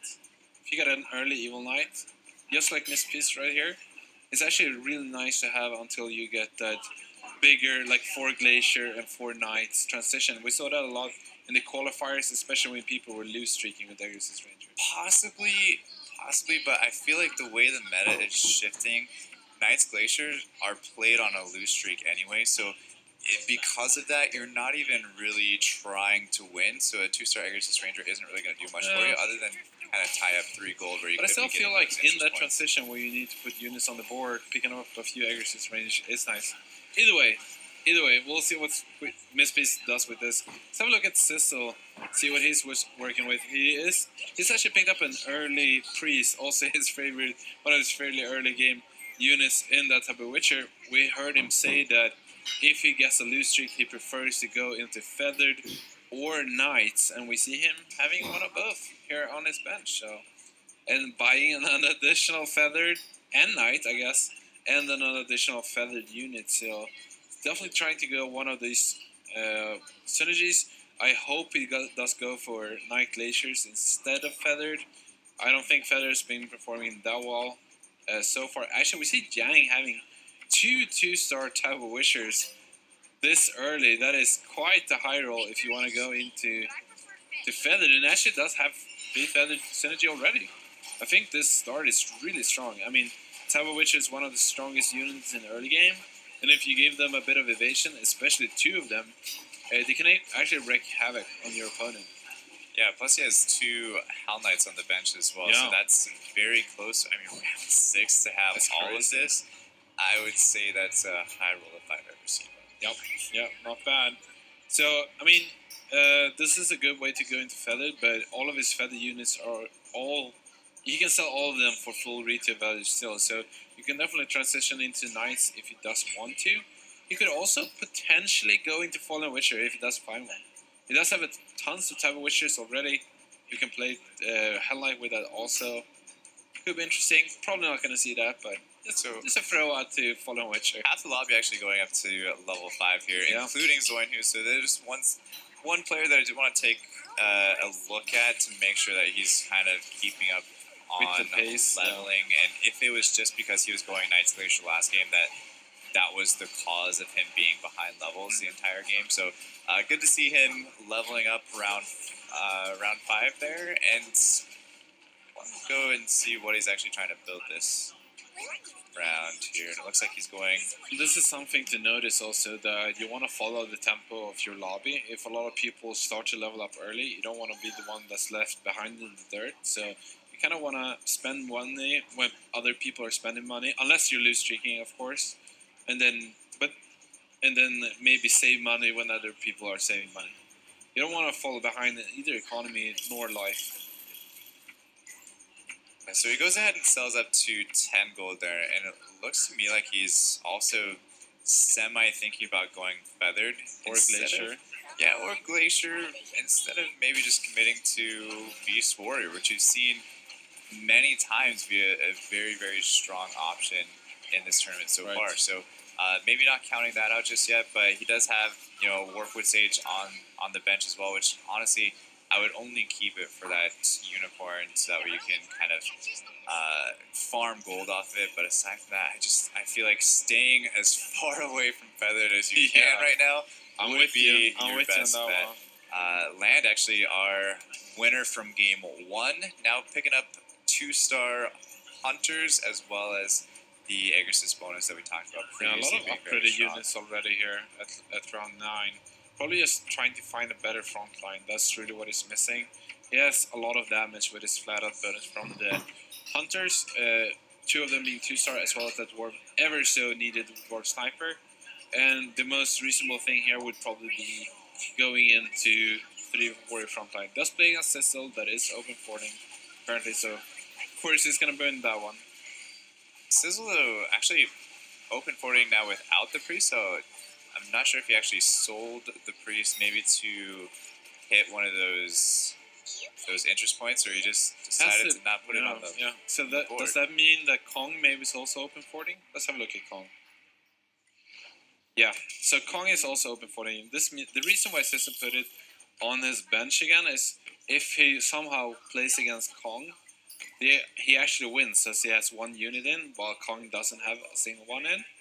So then he would lose his lose streak, if you will. But even if he plays against Kong, he would also lose his lose streak because he would draw. So I think the reason That's why fair, he yeah. removed his priest is because if Kong actually got put up against Sizzle, Right. Yeah, Kong's he lose streak loses his would lose be streak, yeah. lost, right? So And if that happens, Cecil can actually continue lose streak while Kong probably starts to put in units. yeah, And is that what happened? Because no, this is the creep round. Never mind. yeah, no, Sizzle actually went down pretty quick to this creep round. So unfortunately, not picking up some very needed Yeah, I guess. items. Yeah, he didn't even defeat a single rock column, so that's pretty rough for Cecil, for sure. Yeah, round 10, kind of light on the items across the board, except for Zoinhu, which has quite a bit of of Dracula masks, and that's about it. Does have the cattle hide armors as well, but overall, definitely in the best situation for all of the players this round for For sure. items. It It seems does like actually go Zoinhu with will- the 2-star Warpwood Sage, though. It is a really strong unit in the early game, I think. It's especially good with warriors because they have a lot of extra armor. So if you continuously give them heals from the seed, they actually can preserve for a long time. So it's kind of like the healer behind the tank. So Zoinhu is actually probably planning on selling that red axe sheep because he has all of his items stacked on it. So I would assume That's at this fair. point that he has decided that he wants to go hunter feathered or feathered of some sort, and he is going to be getting rid of his red axe sheep because he has 3 Dracula masks stacked on that thing, and that is just he's just It's not the decided best that target, he doesn't yeah. want to go Beast Warrior at Yeah, this so point. So I do feel a little I bit agree. nervous for Zoinhu because he Uh, does need to have a solid finish, but feathered is not I feel like it's necessarily- also a little bit late, however, to go into Beast Warrior. He hasn't really been winning half the time, so you kind of need an early edge to get rolling with Beast Warriors, I feel like. But we also don't know what he's been rolling past or what he's been offered as That's far as fair, what's in yeah. his shop, because we already know that he doesn't want to go Warrior. So Yeah. maybe something to look at in the future is to actually see what's in the shop as well. This is a But 2-star it siren. is a little bit hard to say. It's a 2-star siren already for Nudge WK with a 1-star Soul Reaper. This is around 12. This is insane. This is such a good start for Nudge WK. He must be happy where he's at. Actually has a pretty close game against Sweet Pea. the other player here in the top of the standings. Nudge must be happy that he did go up to level 6 there. Yeah, I mean, to go anytime win you're this 100% round. HP with 40 gold at round 13, yeah, you're probably feeling pretty good. Yeah. no, for sure. And especially happy that it did go up to level 6 as it was so close against Sweetbee. Actually goes up to 7, and I do like this. He's pressuring the other opponents. He's playing Hunter Warriors right now, which it's not as good as Beast Warrior to pressure your opponents and dealing a lot of damage, but it is damn close. It's really good in the early game especially, so I like his situation here. He's probably not going to lose against anybody, and he's going to pressure whoever he plays against. Yeah, it looks like I feel like the Siren's taken a long time to get the skill up, so he probably doesn't Yeah. have any mana items on it, Yeah. unfortunately. Let's have a But look at he the does Siren. have it on backline. So right now at round 13, there's not going to be anything that's really going to kill it that quickly. So Right. looking to put that front line, I think, would help him out tremendously, so that way he can make use of that Yeah. 2-star Siren, not just from the ultimate, but just having a little bit of a front No, line I completely agree. for his hunters would be The only great. thing I really care about, which is scary about putting it in the front line at this point in the game, is if it gets human silence or if it gets attacked by Tabo Witcher. And we are seeing a few Tabo Witchers in this game, but still, though, I do think it's worth it to put it in the front line to just give that off chance. And even so, there's not a lot of Tabo Witchers, so you can probably position it in a way that you can kind of evade both Tabo Witcher players. We see Sizzle kind of all over the place here, trying to put together a feathered composition because, I mean, even in his interview, he said, I like going feathered from a lost streak, and yeah. that is exactly what he's doing. But I'm not sure how it's going to work out for him. He does have a lot of work to do going into a creep round with about 24% HP. It's a little bit lower than what you would want at this point, of course, but he's not even really close to having any of those upgrades to kind of stabilize him at this point. So Sizzle, though, on the verge of taking potentially another 8th. Yeah, I I would mean, say. this is just scary for him, right? Because the thing with Feathered is that if you do it from a lead streak, you expect yourself to start winning in the mid game.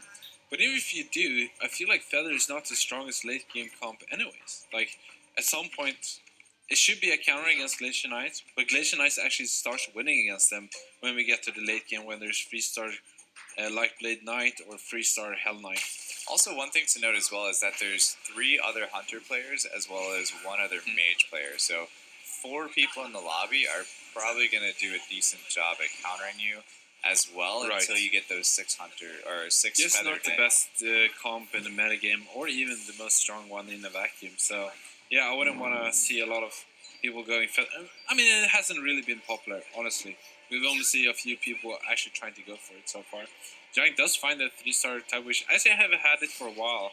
It's gonna be interesting to see how long he does keep that. Zorino actually struggling to put something together too. He's been kind of in Yeah. between builds for probably about 10, 11 rounds now, and it looks like he's possibly falling into the Beast Warrior now at this point. Did get rid of the Warpwood Sage that we saw previously, so it might be a little late though. Yeah. In my opinion, and again, we kind of goes back to not really being sure if he was rolling past things and just focusing on Feather, or if he just wasn't offered it, which definitely could be the Especially situation. annoying Yeah. since he kept himself being flexible for that feathered, even having tons of units on the bench that cost him in gold for several rounds. So even when he's supposed to transition and kind of come back into the game, he's already lost so much gold that it's going to be even harder. And the other thing to think about too is that he has all those Dracula masks on the Red Axe Chief. Yeah. But he now has a Berserker, which is going to be something that he wants those Dracula masks to be put on. So and also as a swordsman, right? So he doesn't want to sell the Red Axe Chief even. right, and so that's why he's buying that extra one that's on the bench now, Mm-hmm. trying to get that to 2-star before he switches it out. But it's just, I mean, he's running out of time. He's at It's a 32% lot of awkward, HP. yeah. Interesting to see Sweet Pea. He was actually level 5 just very recently. We saw that in the last game too. Sweet Pea actually stayed at a lower level for a long time, and after he had rolled a bit on that lower level, I think it was last game was level 6, this game was level 5, then he started to turbo level after he found the things that he wanted. Kind of like the Glacier Knight gamble, if you will. Let's have a look at Sweet Pea, see what he's working with, and see okay, so he did probably do that gamble. We can especially see that since he has 2 Hell Knight 2-stars, and he almost has 2 2-stars Citadel Blade Knights, so does make sense that they stayed at 5 for a few additional turns. Yeah, but I mean, if you're going knights at 90%, though, that's also you Yeah. being very lucky with your rolls. No, for sure. Because most of the time right now is you're playing knights from a lose streak and coming back. So You can do it from a win streak. It only comes down of to course. getting that early Hell Knight tube. just high roll. Yeah. That's all you gotta do. It's But that is easy. that not what you're doing? I don't understand. What's the issue here? Easy game is easy. Yeah. Nash WK still keeps his 100% streak here, so looking real good for him. Lan, our previous winner actually from the previous round, it's a little bit of he's going into Feather Hunters. It seems like a little disappointed. Yeah, I think at this point the Soul Breaker is losing Yeah. its value. For sure. I almost would put the Whisper Seer in there to give the front line a little bit more beef, but With the evasion, at the same time, it's kind of a toss-up. Yeah, no, I agree. The Soulbreaker is the oddball here for sure. I really want to find that racing cup. It almost just gave the Siren mana this round, which is never a good thing. No, that's true, obviously, that's it did quite a bit of damage, but I just don't think it was as I valuable feel like that's anymore. just because it stayed alive for the longest time. Like Yeah, it wasn't So- being focused down. No, yeah, exactly. Miss Peace barely losing here against Yang. Let's have a look at Cecil. Let's see if he can actually come back in today's game. He has found that Dwarf Sniper too, but he just doesn't have an economy at this point. I don't know how he's gonna come back here. Yeah, I'm spelling Doom for Cecil a little early here. No, he's got an egg. He's got 2 Put in the snipers on the egg. bench. No, he doesn't need to put in the egg, but if he can get to level 8, he can have 2 dwarf snipers, which is actually not the worst thing in the world. It would be nice to find a Razor Claw here. Not only does he get his Whisperwood Seer upgraded, or Whisperwood Sage, sorry, upgraded, but he could also get a 2-star Razor Claw, which would be nice here before round 20. Yeah, I also, it's, I don't know, I don't have very much confidence in this build. No, me neither. You and me both, my friend. You and me And, both. and we do see he's going to take some pretty heavy damage there against Nuge, it looked like. Yeah, Actually, so he goes down to Yeah, 9% yeah. HP. I was a little was slow waiting for it. animation Yeah, there. well, Yeah, a little slow in the calculation, but it did end up coming through. Now, taking a look at Yang, going with a 3-star Tab Witcher for himself, but kind of in an awkward spot with the Knight's Glacier comp, in my opinion. Right. Yeah, maybe we'll see a Fallen Witcher. Who knows? No, I'm just kidding. Clearly, it's not going to happen. Yeah, I think Yang is going to keep there for as long as he doesn't have like a 2-star that's going to enable another synergy. I mean, his build is a little bit on the weaker end, of course, or I mean, even his bench is a little bit weaker than some of the other players we've seen. But at least he has enough economy and enough HP that he's probably going to be able to be just fine in this round compared to some of those other players that are kind of in the on the chopping block there, like Right. Sizzle, Zoinhu, and even Land at this point. We haven't seen him too much this game. Look at the items here: Sweet Pea with a nice Jade Pipe. We also have Sizzle with a Heaven's Gift, and kind of a fair spread for Yeah. items, I would say, No, yeah, overall. The only everyone's thing is very that rolled Sweet pretty Pea doesn't differently. have any mana items, which, as a Knight's Glacier player, he's perfectly fine with that. Alright, so we're having a look at Kong here that's actually found a 2-star Dragon Knight. And this is early to find a 2-star Dragon Knight, looking really strong here. Yeah, but He if had you it with see a pretty good his mid 2-star backline. Dragon Knight, though, without kind of locking him in, like possibly putting him where the source is or That's fair. one up, Yeah. it moved a little bit and got himself into a position where he almost didn't take advantage of the dragon bonus at all. It just moved right in. It almost did a basic attack first before the mana Right. came in. fully filled up. So No, yeah, he uh, should definitely being reposition aware of that, he 100%. needs to make that adjustment next round. Does have the full 6 mages, so looking good composition wise, but yeah. Let's go back to who was it? Kong? Kong? Yeah, Kong, Yeah, Kong. who had the Dragon Knight, to see if he's gonna fix that. Does So, have the Troll Elder almost in front also. yeah, this positioning is Yeah, just, I would put it's this is not good positioning, let's be honest. I would put the Disruptor down in the front guess where Total Elder is switched out with his source, put the source to the left side of the Total Elder, and then maybe change spots between Shining Dragon and Dragonite, possibly. I mean, I'd make so many changes. You see the Yeah. Dragonite again, just yeah, when jumps you right in can there. hear me just suddenly to change everything. So yeah, not Yeah. the best positioning and. The it's- Tortola Elders ulting behind him, and the wolf. it's just a mess. It's all over the place. So, no, I agree. still not making the change. And Might that's still one of the win things, against too, is Nudge WK though. It's getting close. Actually. while you're in Wow, a he game, actually won. watching your units and what they're doing, and maybe not scouting and just being aware of what's going on at that specific moment, so that way you can make small changes that Right. can really decide a whole lot, is very important. Right, especially now, given that he has time when he doesn't have it in the back.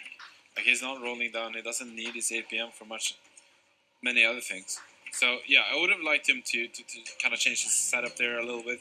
However, he did win against Nudge WK, which is kind of a surprise given he's the lone 100%er. And he Nudge WK actually going for 4 Marine already in round 23. This is the earliest time I've seen 4 Marine in a at least semi-competitive game. Yeah, it's a very interesting way to do this. How many mage players are there, though? I think there's only. let's have a look at the 2, tab. Let's have a look if at the I'm tab. not See. mistaken. Yeah. One mage player is going 4 marine, so It's a maybe little not the surprising. smartest Yeah, I don't know. investment. Maybe. Okay, so he went up to 9, right? So it's going to be stronger than almost all the other players. But it did see that Kong actually beat him on his board. So maybe he's thinking, that's the only player who I can lose to right now. So I'm going to play forward. It's a... Fair point. Yeah. Fair point. it's- Could be. Yeah. Could be going through his head. Yeah. But at the same time, there's only one mage player. I mean, it's a bit of a stretch, I agree. However, if he's thinking that could be some next level 200 IQ player right there. Possibly. Possibly. Miss Peace now actually just one Red Axe Chief away from a 3-star Yeah. Red Axe. Let's have a look at 2 Sizzle, actually, Exorcist see if Rangers he's away from a going out. 3-star Exorcist Ranger. Let's have a look at And Sizzle, see Sizzle, how he's yeah, faring on his 5% board. HP. Yeah. Yeah, Sizzle is gonna go out here. No surprise there. We did call it a few rounds ago that it's not gonna work with this Hunter feather build from behind. It's a Sony little actually hasn't unfortunate. lost that much health as of late. I think it's been winning for a while. Has it not? Let's have a look at the win streak situation. So I know did lose the last round, sorry, but he hasn't actually lost a lot of health, and that's kind of a testament to the Beast Warrior. Is that you often, even if you lose, you usually kill a fair number of the opponent's units before you do. Yeah, and I like the fact that he actually realized that the better option here would be switching to Beast Warrior, and I'm hoping that he's gonna get rewarded for it Right. with a couple extra ranks higher than 7th, but we kind of knew that Sizzle was gonna get last just based on the build that he was going at, and knowing that it didn't really have the power behind it, which it is unfortunate for him because I believe that's 2 8th places in a row now for Sizzle. So He's gonna be out. it's He's going to out. be a 7th place and the 8th place. Yeah, it doesn't matter. He's out. But it's still Yeah. it's still a difficult time for him these first 2 games. here. So 7th place is what, 1 point? Correct. Yeah, so even if he wins this round, he's going to go up to 10 points. And we've usually seen the cutoff at 4th/5th be around 12 points, maybe 11 in one group, but never. There's not been a group where 10 points has been enough, basically. So Yeah. it's looking grim for Sizzle here. Yeah, which is, again, a little unfortunate for him on Yeah. this one. But taking a look at Yang now with his Knights Glacier comp, just a couple away from a 3-star Hell Knights as well. And was Yang the player that had the 3-star Taboo Witcher? I think so. Yeah. So for sure. he ended up getting rid of that. Yeah, smart. This must be a little bit disheartening, though, playing against another Glacier Knight player, which does have tons of 3-stars in that Hell Knight and that Despacito/Desperate Doctor. So, taking tons of damage as well here. His Beast Wars starting to fall off a little bit, and this is a symptom of him not having such a great start. And since Beast Wars isn't really scaling that well in comparison to other teams, you really need that extra economic buffer by having a good early game, which he didn't. So it's no surprise that he's starting to fall off a little bit here, and I would be surprised if he claims even sixth position in this game. Nudge still 100% here, Yeah, and crushing it. picking up a little bit of a flex item with that fourth Soul Reaper as well as Right. a fourth Doom Arbiter as well, or I'm sorry, a fourth Pirate Captain. It's only a second Doom Arbiter that's on the bench there, but looking at possibly some 3-star mythic units would always be fun to see. Did move out of that second marine bonus, so it's only playing 3 out of 4 now. For now, but he does have the option to go back Right. into it if he does. And I like him does keeping need it. I mean, it's really good for the late game.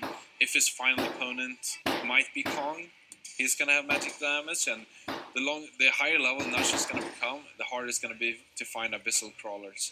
So before going there, keep it on the board, especially since you have such a bang at this point. I think Kong with 23% HP is going to have a hard time against some of the Knights players with those 3-star Right. All Knights. I believe it was possibly Land that had that 3-star. Or Miss Light Blade Peace. Knight. Or yeah, I think it was Miss Peace, Yeah. correct.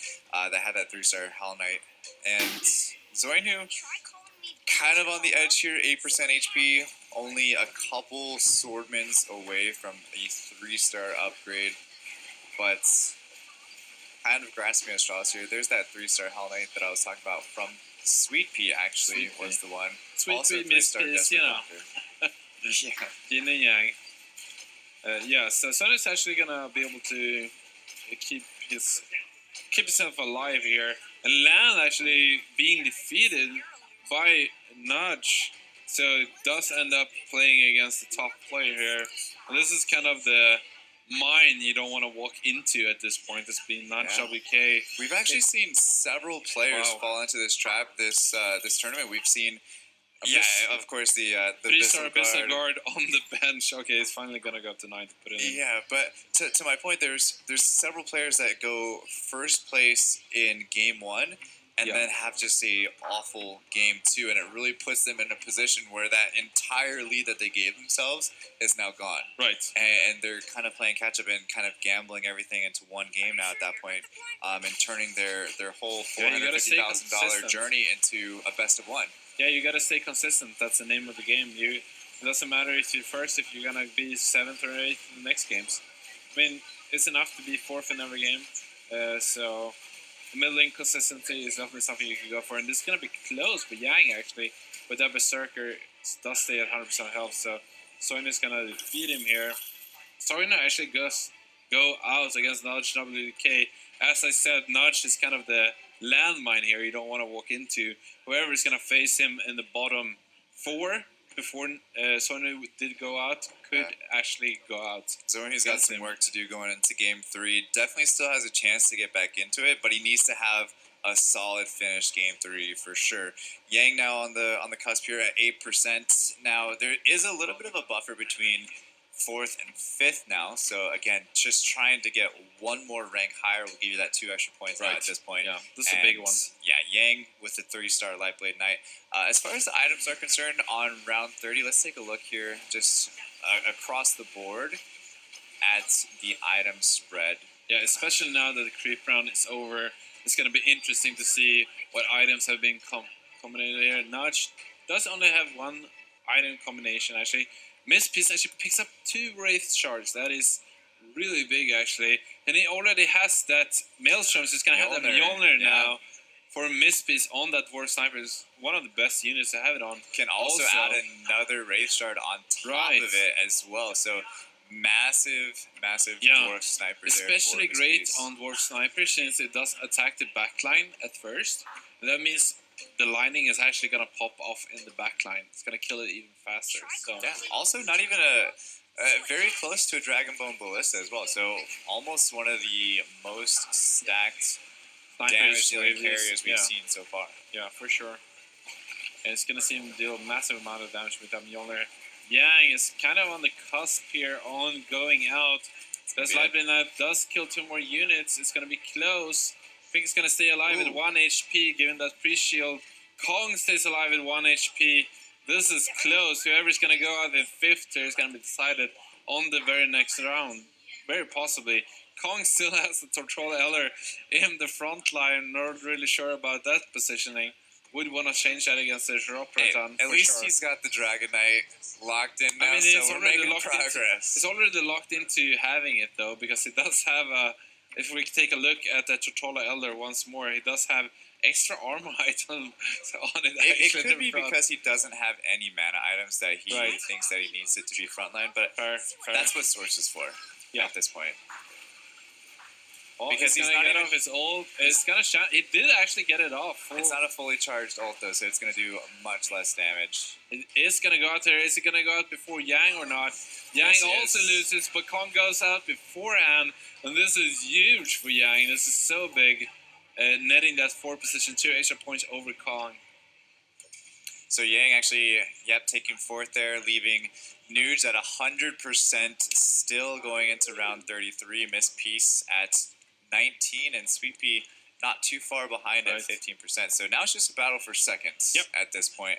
As far as the builds are concerned, we could potentially see Sweet Pea get back into it, but with Nudge being as stacked as he is with the 2-star Dark Spirit, now you can remove your Marines at this point, right? Yeah, you can. But the thing is that Nudge has a 2-star Tsunami Stalker, which you're never gonna remove.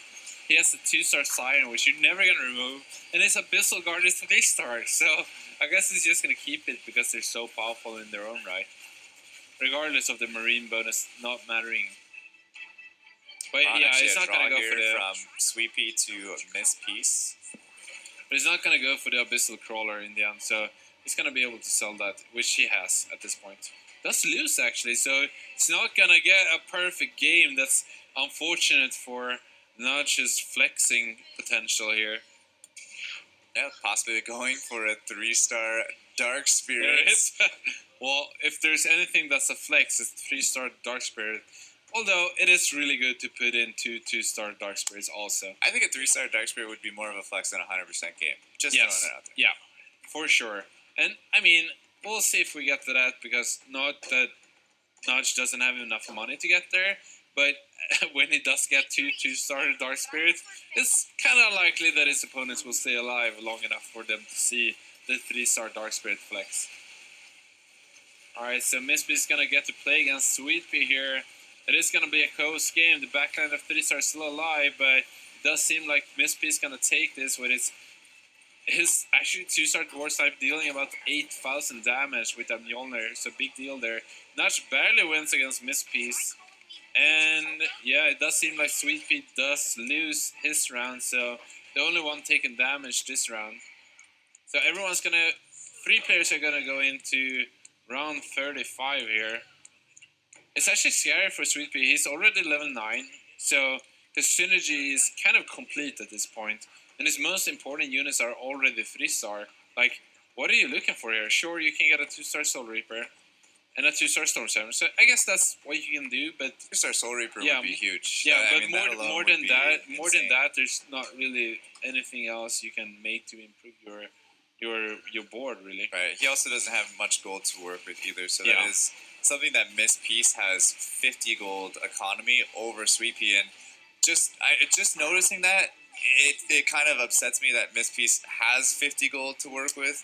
I would like to see Miss Peace use that to try to push Sweet Pea out to clutch that second Maybe place he thinks finish. that I could really see that. And there's the killer bot 300 for 300. Sweet Pea.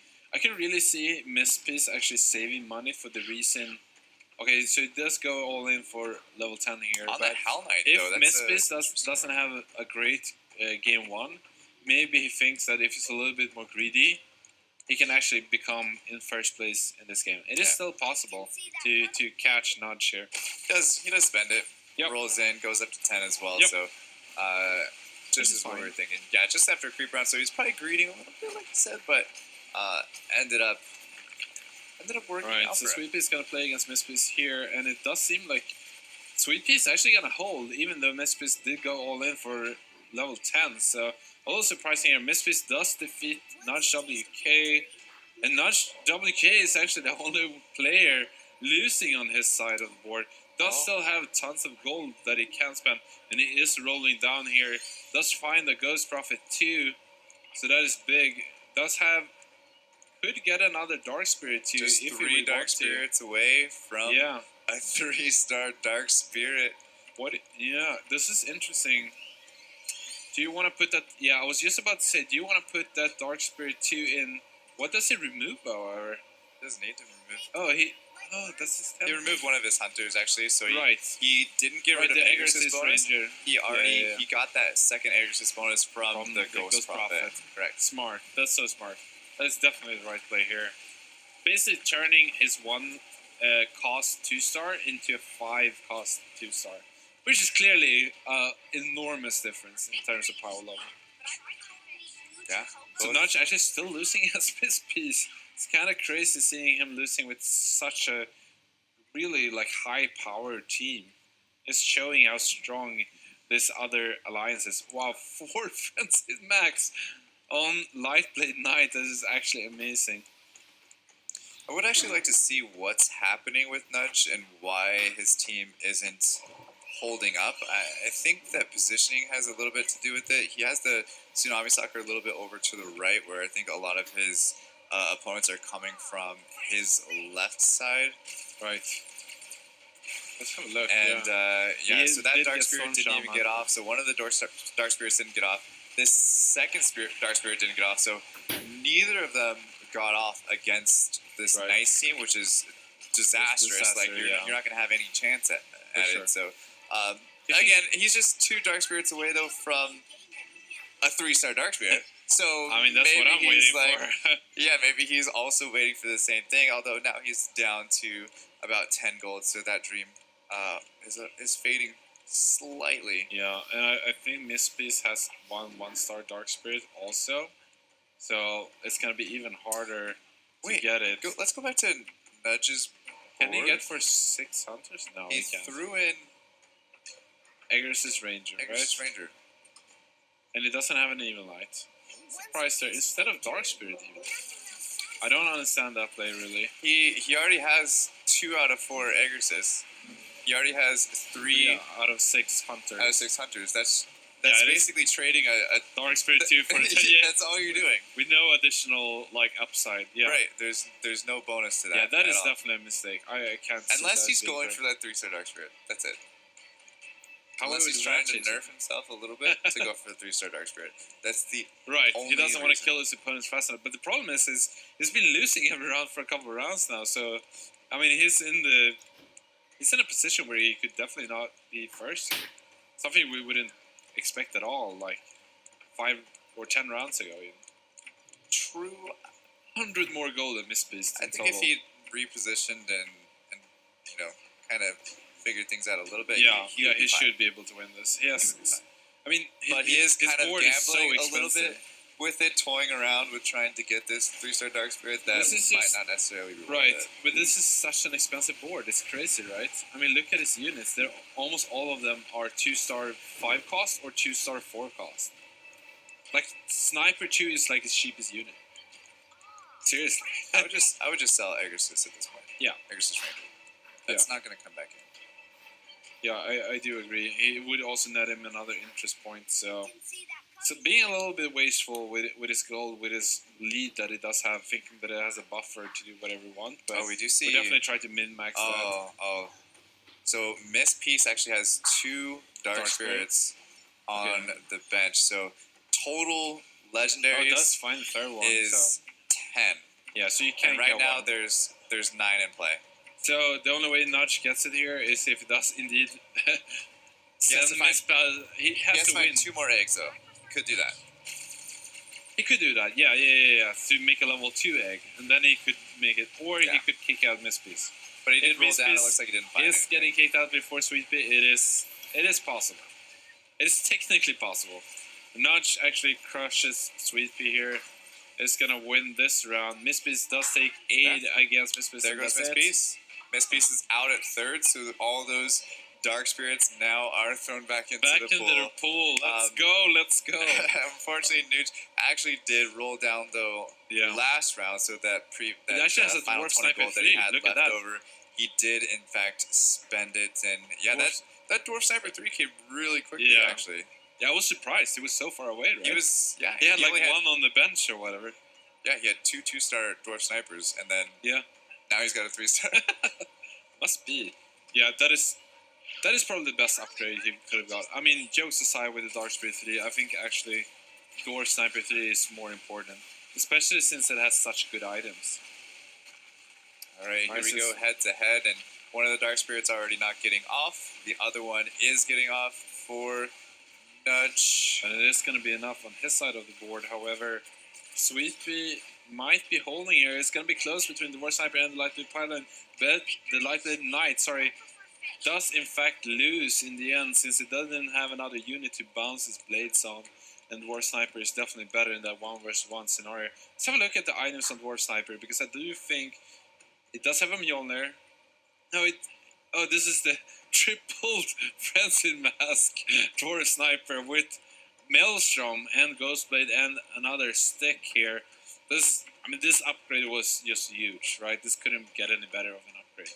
That was quite also a high the roll in the reposition end. from Nuge here to kind of protect that Dark Spirit on the left side is definitely important. I think that's going to kind of solidify him this match, For sure. because that second Dark Spirit hasn't been getting off. So if he can get both of them off, Yeah, he should be in good shape. should be So easily there's one, picking. and the other one is Yeah, I do believe off. Sweetpea is going to lose by a fair margin here on his side of the board, Yep. and that's going to be it. Nudge is going to take this second game of the last group with a pretty dominating display, actually.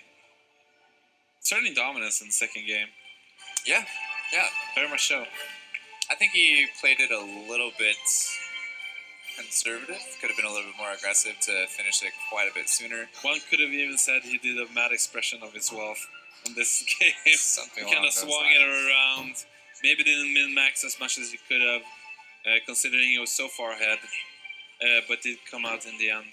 Yeah, and I think Claytano, I think you're touching on it though, but I mean, he was at 100% for a long time there. Yeah. And like, not to be more confusing, but Sweet Pea and Miss Peace. By the way, they're both doing decent in my unofficial math standings, so they might still be duking it out here to get in the top 4. But no, it shocked me there how Nudge WK, he was at 100%. Seemed like he was chilling. Yeah. Meanwhile, Sweet Pea and Miss Peace were way down in like the 10 percentile.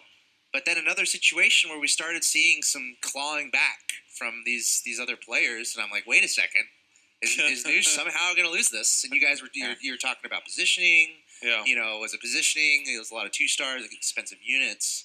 What was the deal there? I mean, was there a better way for him to close it out and really flex like Land did the game before? I definitely think there was, but once he did finally get that 3-star Dwarf Sniper, that's when there was really no beating him after that point. Although I do feel like he could have closed the door much sooner, probably like almost 10 rounds sooner, where he was sitting on gold.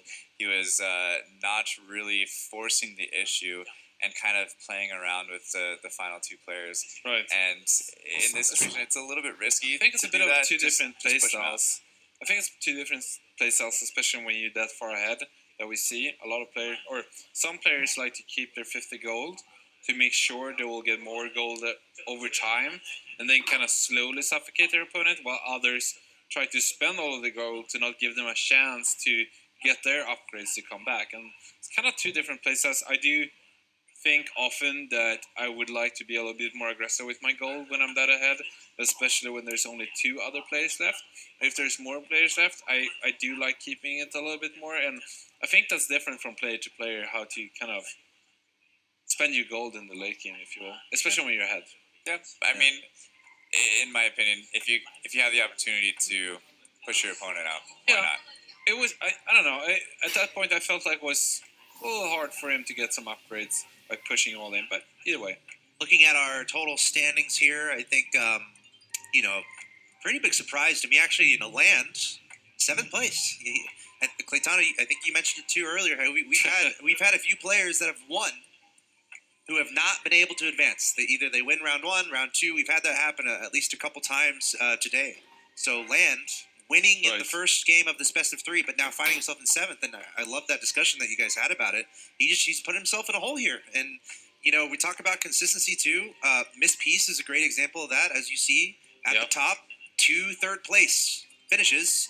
6 plus 6 is 12, and he's at the top. And look how close we are in that top 5. 12, 11, 10, 10, 10. But imagine if Land had figured it out a little bit better there in game 2. He would be well up the leaderboard. But now he's finding himself fighting to just be in the top 4. Yeah, I think the bubble is going to be close this time. A lot of people have a lot of decent Well, positions. that's the other thing I think with Land. the point you need could be even higher. With round. Land taking 8th place, though, it actually opens the door for the other players to sneak in now that may not have originally had a chance. So Zoinhu being where he's at in 6th place can actually slide in just fine. If there's something that can beat a South Korean, it's playing feathered. There you go. That's true. We saw both players for being the on 7. for the Korean player himself. Yeah, exactly. Not playing against him as Yeah, feathered. yeah, exactly. Just- We saw both players at 7th and 8th in this round were actually both playing feathered. Yeah, it's not a coincidence. Well, we'll see what happens continuing forward, but it's good for us that we have a very dramatic game 3 coming forward. But from Land, he's going to be a bit sad about what happened there because he could have easily secured himself top 4 just by doing a little bit better in that last game. So again, for us though, it means we're going to have a very close game 3, and we're going to take a short break, and we're going to be right back with that. So during this break, we're actually going to look at we have a few words from the player that just succeeded there, representative from Spain. That's Nudge WK. So let's take a look at that. I actually started playing auto chess just when they announced a 1 million tournament because I wanted to compete in it. So being here is a success, I guess. Yeah, I have been playing StarCraft, League of Legends, and Went before auto chess at the high level. So this is not my first event. I mean, I actually think I am the favorite for me, but I guess Tutu is also really good because he has a lot of points on the Asia ladder. But I don't think there is really a favorite or anything like that. I usually play the game on the computer because I stream it, and I actually only play when I am streaming. I don't like overplaying because I don't want to get burned out of the game. So I usually just play 3 or 4 hours on the computer. And it's also a really nice game to stream because you can interact with the chat while the fight is going on. So I think that's really good.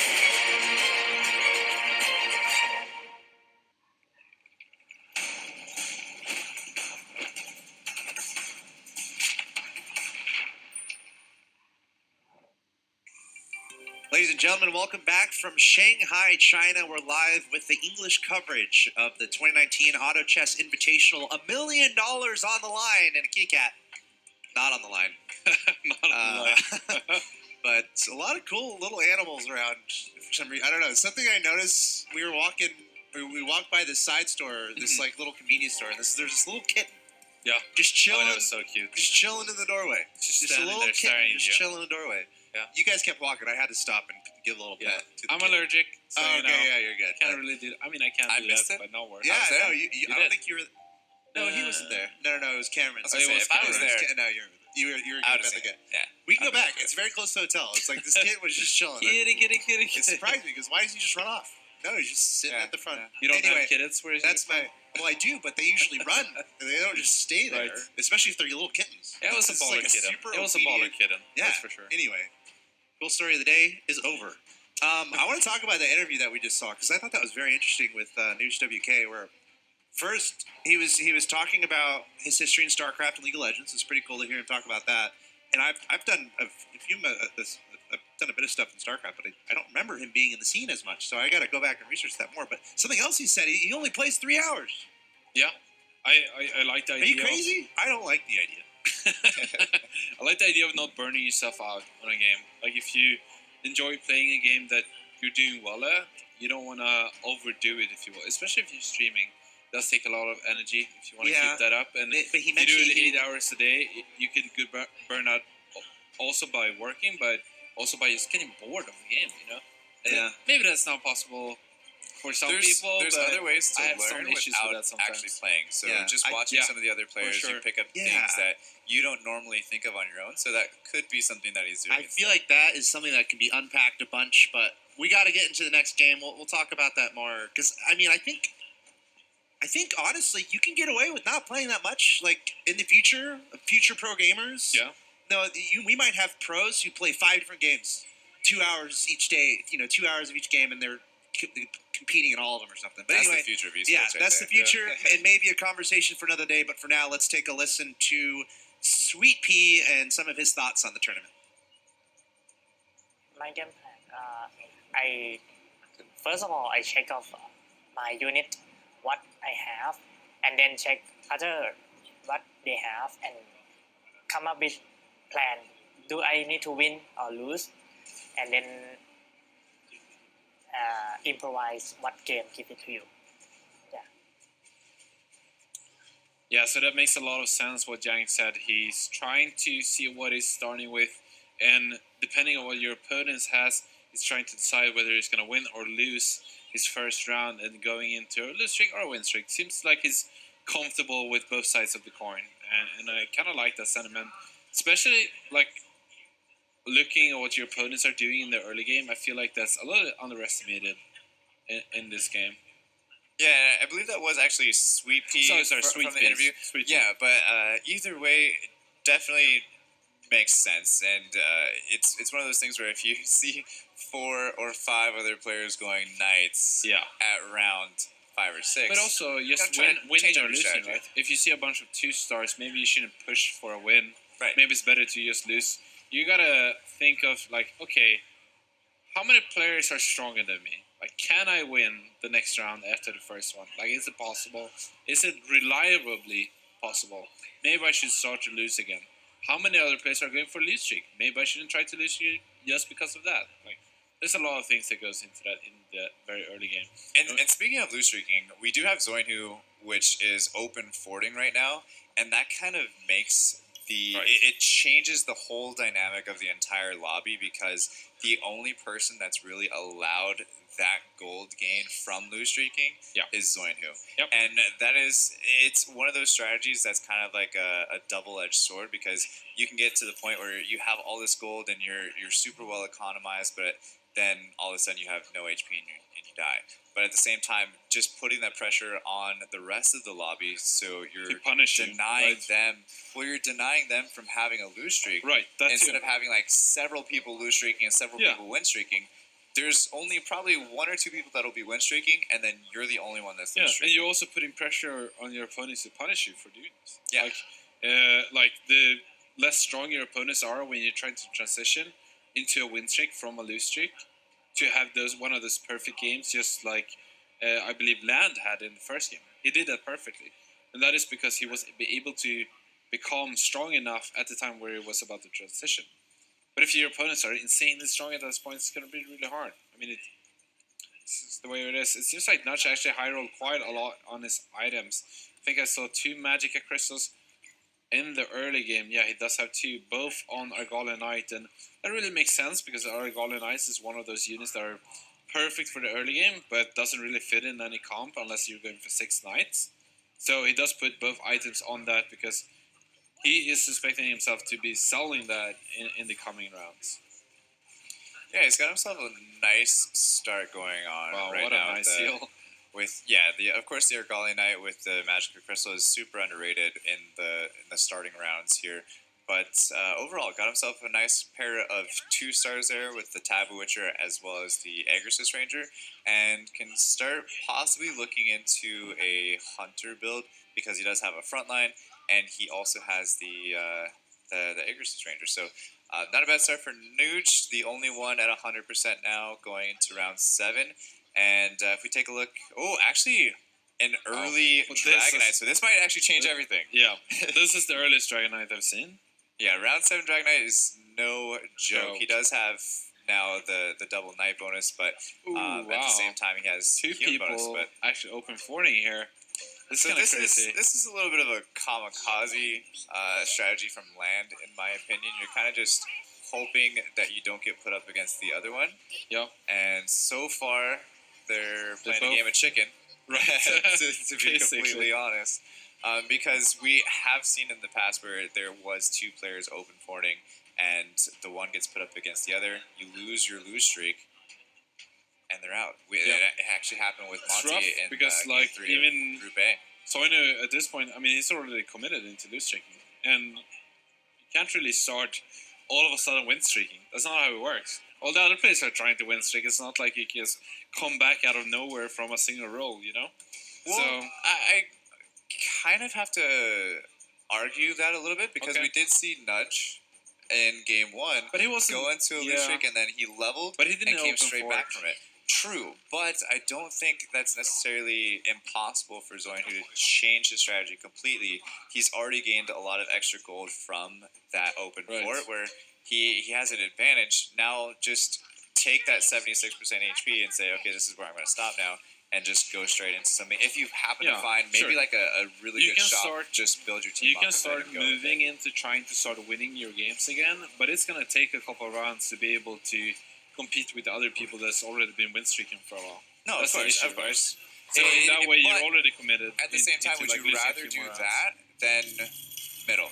Because that's basically the other option, right? I mean, you would prefer not to, but I think you're kind of forced into hoping that won't happen, if you will. So we're gonna see if Soinu or Land is. This seems like they're both still losing at this point. It's an interesting watch because I think we're gonna see a bit of a structure change for either of the player who gets to face the other, if that even happens at all. They could also not face each other for the entirety of this match, right? Unlikely, but it could happen. Land moving into the Dragon Mages here, supposedly has 2 dragons already, working towards that extra mage with the swords. Only needs a front line really to protect Zoinhu himself. takes the short end of the stick here, so does get the draw. he is going to lose his lose streak right now up against Land, especially devastating for him going into round 10 as well. So he's going to lose not just the 3 gold from losing the lose streak, but also another 3 gold potentially I from think actually going the creep into round round 10. doesn't take effect of the streaks, right? You do still gain the extra gold. Okay, you do. Yes. Okay. But Either way. he didn't even gain an extra gold from winning because it was a draw. Right. So Yeah, he it's lost. horrible. He just lost 6 gold. Yeah. And It's not great. however much exponentially it's going to cost him in the next few rounds here. So he's really going to just say, okay, that's So Lan was this the is where lucky I'm one. at, and I Lan have was to the lucky keep going. one. He was second in to go into a lose streak, right? Yeah. And he actually just punished Shoner for being in the open fort. It So is it's interesting. like we said, a bit of a game of chicken there, and Yeah. Land definitely won Let's that see one. if Land can actually defeat these rock columns. I think Soin is going to be fine here with his Heavenly Bomber 2. Yeah, this is going to be close. This Winter Chiropteran is not going to be able to... Might be able to defeat these golems. Yeah, he's going to get one more hit on it, Yeah, actually. at least one golem. So that's okay, actually, for Land. The thing with the difference between Soin and Land is that Soin's setup is actually a lot weaker. He's not going to be able to transition as well as Lance. Lance has a better kind of way into a more solid comp at this point, so Land is definitely ahead here in this early game of lose streaking. Nudge looking really strong right now. He's so strong. Just Werewolf doesn't 2 have is the crazy. hunter bonus in yet, which Right. is kind of hindering his ability right now. But once he starts getting that going, I mean, already having double 2-star Aegis Ranger, 2-star Werewolf at round 11 is actually massive. And if he can also get his 2-star Sniper in the next few rounds, that would be Right. insane. And even Racing Law is nothing to scoff at. It's a little awkward here that it's so far back so it doesn't get off his bear in the beginning, but I mean, He's still that getting extra the beast body bonus, is just still solid, and of course adding the beast bonus, but also in itself, it's just not a bad unit. Does lose, however, against Sizzle. Sizzle is unfortunately already out of this tournament. So only has 2 points after the 2 first games, so not a great day for Sizzle. Kong is the one that has the most health here. Let's have a look at Kong and see what he's working with. Kong is working with that. Yeah, he does have that Sniper 2-star, does have 3 Rangers, does have a really strong unit on its own in a vacuum, which is Phantom Queen. It's just a strong unit this early. One of the few units that deals tons of magic burst. also as an AoE. So nice units to start with for sure. Probably gonna rotate out of it, given that he has 3 hunters, especially with Warp Sniper already being upgraded. Yeah, the 2-star Dwarf Sniper is the main key Yeah. to Com's success Exactly. right now. That's something that we were talking about Nudge having potentially, because he does have the pair of Dwarf Snipers, but the fact that Con already has that in place is definitely Right. going to give him the upper hand for the next several strong. rounds. Super strong for sure. No, I totally agree. Actually, there's tons of hunter players all in top 3, and it does make sense that all of them are in top 3 given how strong they are in the early to mid game. I haven't seen any Knights players Um, just yet, so maybe we can kind of take a Sift look around. through, yeah. It's another hunter player. Possibly Knights from Zoinhu. Good, Okay, there's one Night Glacier All right. with Sweet Pea, possibly Zoinhu, like we Good said. position to be in also. He's only level 5, however, which is a little awkward, so not the best economized. Let's have tons of, like a few Soul Breakers and a Whisperer Seer on the bench. A little surprised about those. I guess you can always keep the Seer in case you find 2 Unicorns, if it's not costing you any gold. You can always keep that over to the next round. I would love to see, however, Land and see how he is transitioning away from his lose streak. He lost a ton of life here this round. Lost 6 full damage here from all the 6 units surviving. Let's see if he can turn this around, because Yeah, and the game 1, where Land actually won, he did do it from a lose streak, right? Yep. And then he came back. So I would suspect that that's going to be his strategy coming into game 3. What worked for him game 1 will work for him game 3. Right. And that's got to be the mentality going into it. But Yeah. 28% HP, that's already lower than what he was on game 1. So Yeah. he's got to start making some moves. yeah, and I even think this round he's all weak to be able to win. He needs to face one of the least strong opponents. Let's face. I mean, Sweet double Pea. Winter Chiroterran, not sure about that. Yeah. I feel like there's more value on the bench with even just a 1-star Werewolf, right? werewolf. Correct. Yeah, Unless he's gonna he lose still this. just wants to lose because it is round 14 going into the creep round. That could be what his mindset is. Doesn't need to be that strong, but As low. 18% HP. This is scary. it's already lower than where you ever want to get to, Yeah. even on a lose streak.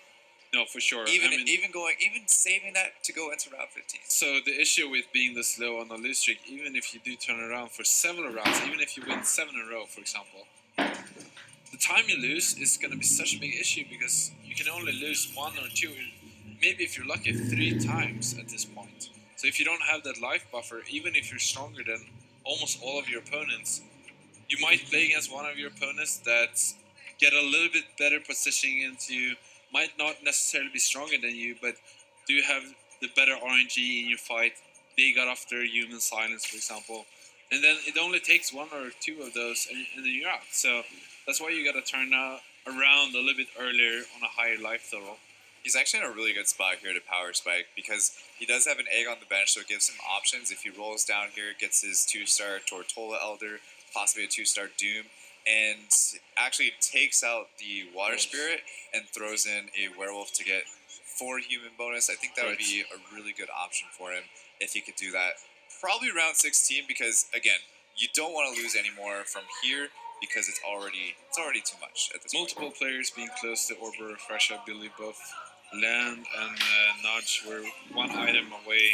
Could be a big power spike for them. Land seems to... Okay, so he did hit Thunder Spirit. Looks like he's going valuing spirits and 6 over mages. 4 humans. Yeah, and I like that, honestly. I think 4 humans are worse in the early game. You need that burst to just burst your opponent down, especially before they start getting 3 stars. And especially units that can crowd control, right? It's not so important to silence your opponent, it's more important to burst them down, especially when they have a lower health pool at this point. But I would like for him to have 4 humans, for sure, like in the near future. But for now, I think the Water Spirit is a little stronger. And it is paramount for him that it doesn't lose here. He can't lose for many, many rounds. Yeah. He can't lose until there's about 4 other people that are already out. Basically, yeah, basically. It's a scary position to be in, and there's really no room for mistake at this point. We see actually Nudge on top of the standings here again, so having a great game is kind of showing his prowess that he showed us during the qualifiers. Actually, just barely winning that lobby, but still very impressive to win the European qualifier. Yeah, I think he's in a really good spot here going into game 3 with the point standings. He just has to have a solid game, and he should be in a good situation to move on to tomorrow. We do have Sweet Pea, the lone level 6 player right now compared to the entire lobby. I was taking a look at Zoinhu again, just want to make sure I kept an eye on his leveling, and he did end up going to level 7 on curve, round 17, so nothing nothing out of the ordinary there. Right, correct. Yeah, I think it was only that one game where he stayed at 5 and tried to level for those knights, and then went up pretty quickly to the other level. Yeah, he might have got a little bit behind or rolled down too much where he couldn't gain that interest back in order to stay or on had too curve much anymore. of an expensive bench, for example. Yeah. One of those two. So Sweet Pea actually has a tons of Silver Blade Knights. He's only one away from a 3-star, only one away from a 3-star Defector if he chooses to use the egg for that, which I don't think he will, but pretty close to a Defector also. Does need 2 more if he doesn't want to use the egg. Kind of in a middling position here. He doesn't have a great economy, has about half in life in terms of this lobby. So, not looking fantastic for Sweet Pea. He really needs to find this Light Blade Knight before, so he can start saving up some more money again.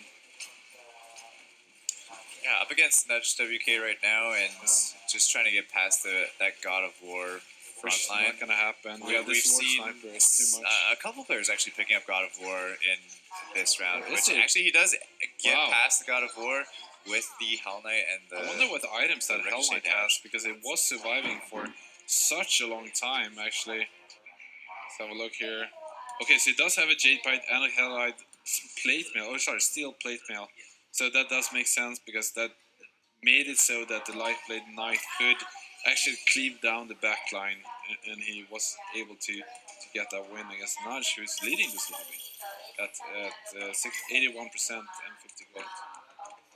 So rolling down to 22 gold here, and yeah, again, still just looking for that Light Blade Knight. He ended up giving up on one of his units. I believe it was the Frost Knights that he ended up just giving up on, which definitely makes sense because he's so close to a defective 3-star.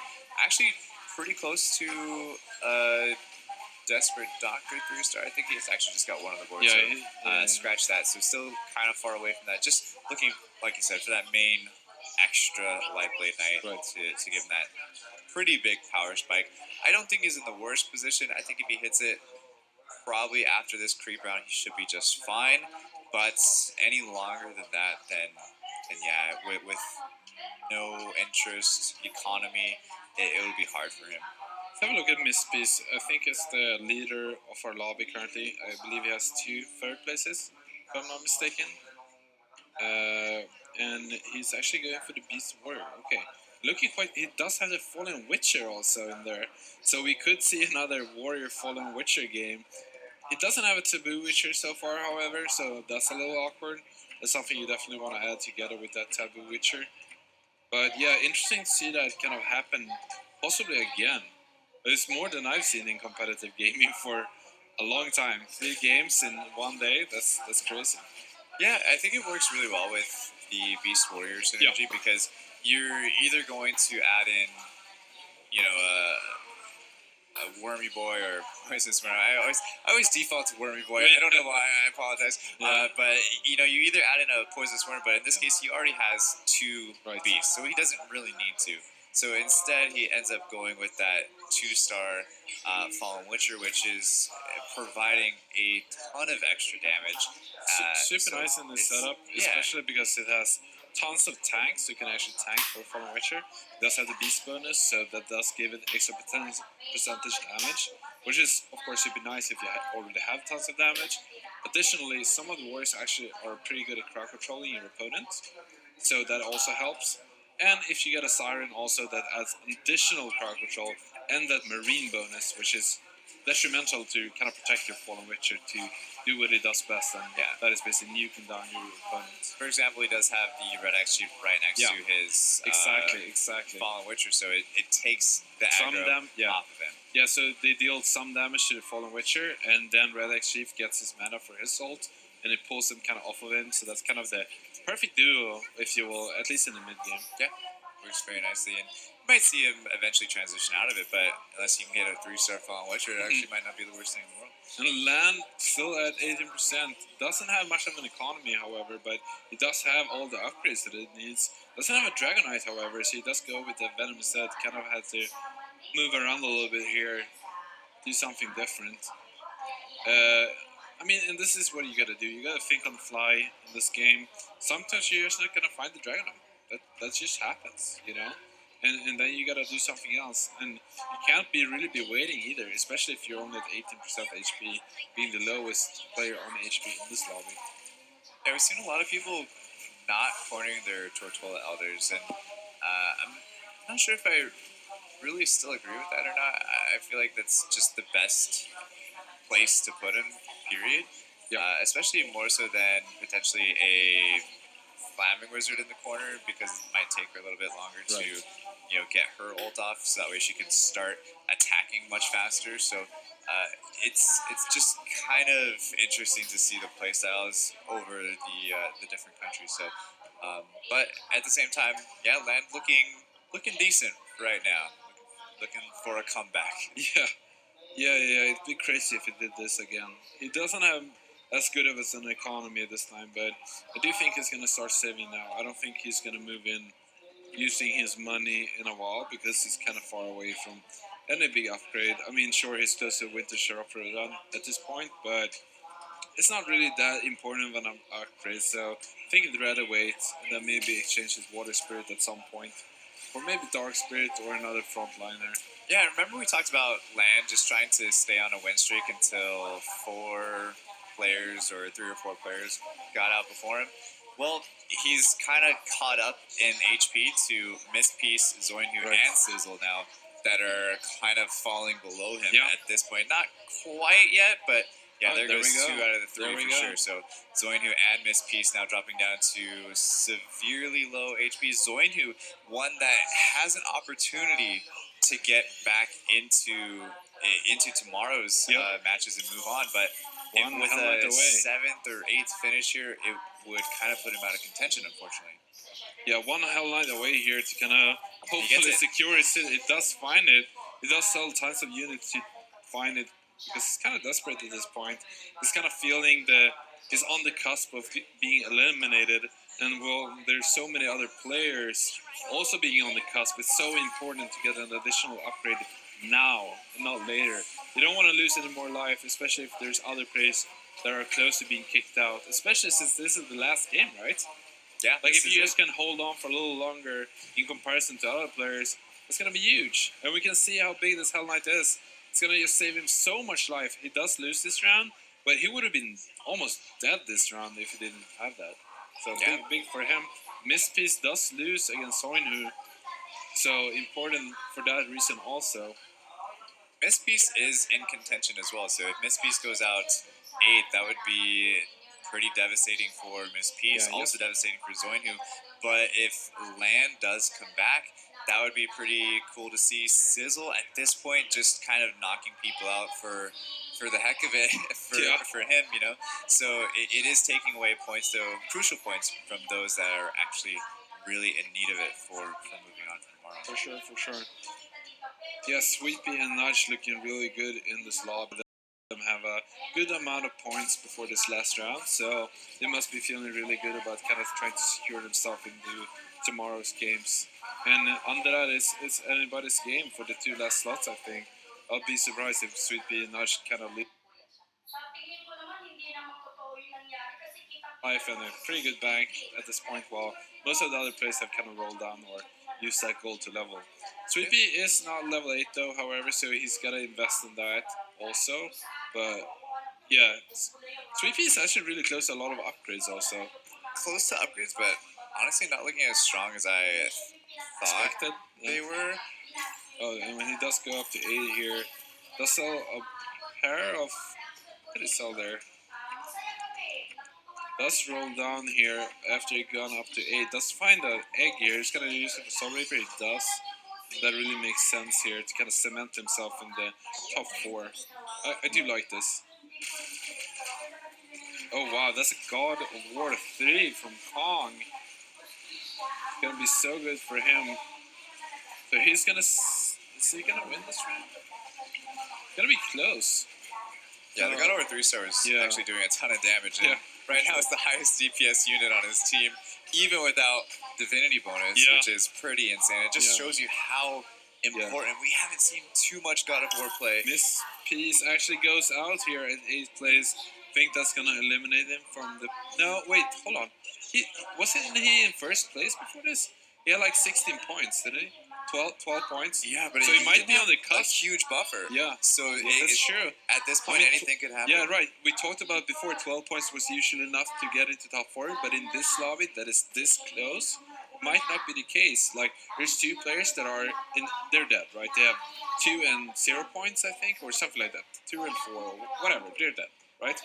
But the top 6 after that, they're so close next to each other. So 12 might not be enough this time. But at this point, is a little bit Miss unlucky. doesn't want Sizzle and Zoinhu to go out right now. No, If they do, that's going to put a Right. huge damper on Miss For Peach's sure. plan. he wants the top 4 to be Nudge, Sweet Pea, Sissel, and was Yang the second last place? No, was it Seinu? Zoinhu is actually 7th. Or Alright, 6th. So I believe. Seinu does go out at 7th here. So Zoinhu does actually take 7th, which Right. is not good for Miss Peace. Not good for Miss Peace. I don't know exactly how the math all shakes let's out. have a look at Soinu's positioning going out 7th here. Zoinhu's already out, but we'll see how much points he has. I Soinu think- was out I before think he's this. got like 8 points. 8 correct. points. Soinu's 8 points, so he's definitely out of the top 4. Look, who's the bottom 2 players? It's Sizzle. Sissel and Yang. Right. So Yang actually has 5 points, so you can definitely get in there if he does win this round. It goes up to 14, and that should be enough to get into the next day, most likely. Yeah, Miss Peace going out last kind of shook so many things up Yeah, that made everything for different. a lot of people. No, for sure.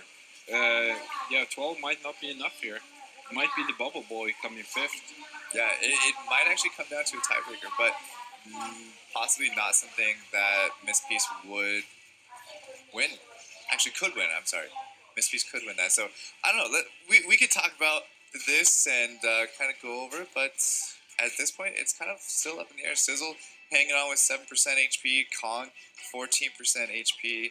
Right. Land hasn't budged from 18% That's perfect. since he finished Went lose up to streaking. 9. Yeah. So yeah, he's kind of playing He's that really lose good streak at into playing win the streak. loose streak. He's Very just well. really good at it. Yeah. Being aggressive when he needs to, using sure. the gold and keeping it as much as he possibly can and building For a strong sure. team around it. So very nice to see Land again, another South Korean player trying to live up to the legacy. He has 10 points currently right now, which is Right. I believe tied for second with two other players. Yep. If I'm not mistaken, yeah. So 2 other players. So with a strong finish from here, that would put him well over Miss Peace. Yeah, obviously. I think he only needs to take 5th, right? To be locked and loaded. Could even go 6th. Right, to but win. I'm saying if he wants to get first and kind of join the club with Oh, Wasana with the and Koreans, Jinsu. right? Yeah. Right, okay. So I guess the Koreans can still flex. That's true. Yeah. It would be actually pretty cool to see So him. Sissel do it for almost sure. going out here. Of course, the thing with Sissel here is that it still matters what he positions himself for the overall standings. He himself is not going to be in no matter what.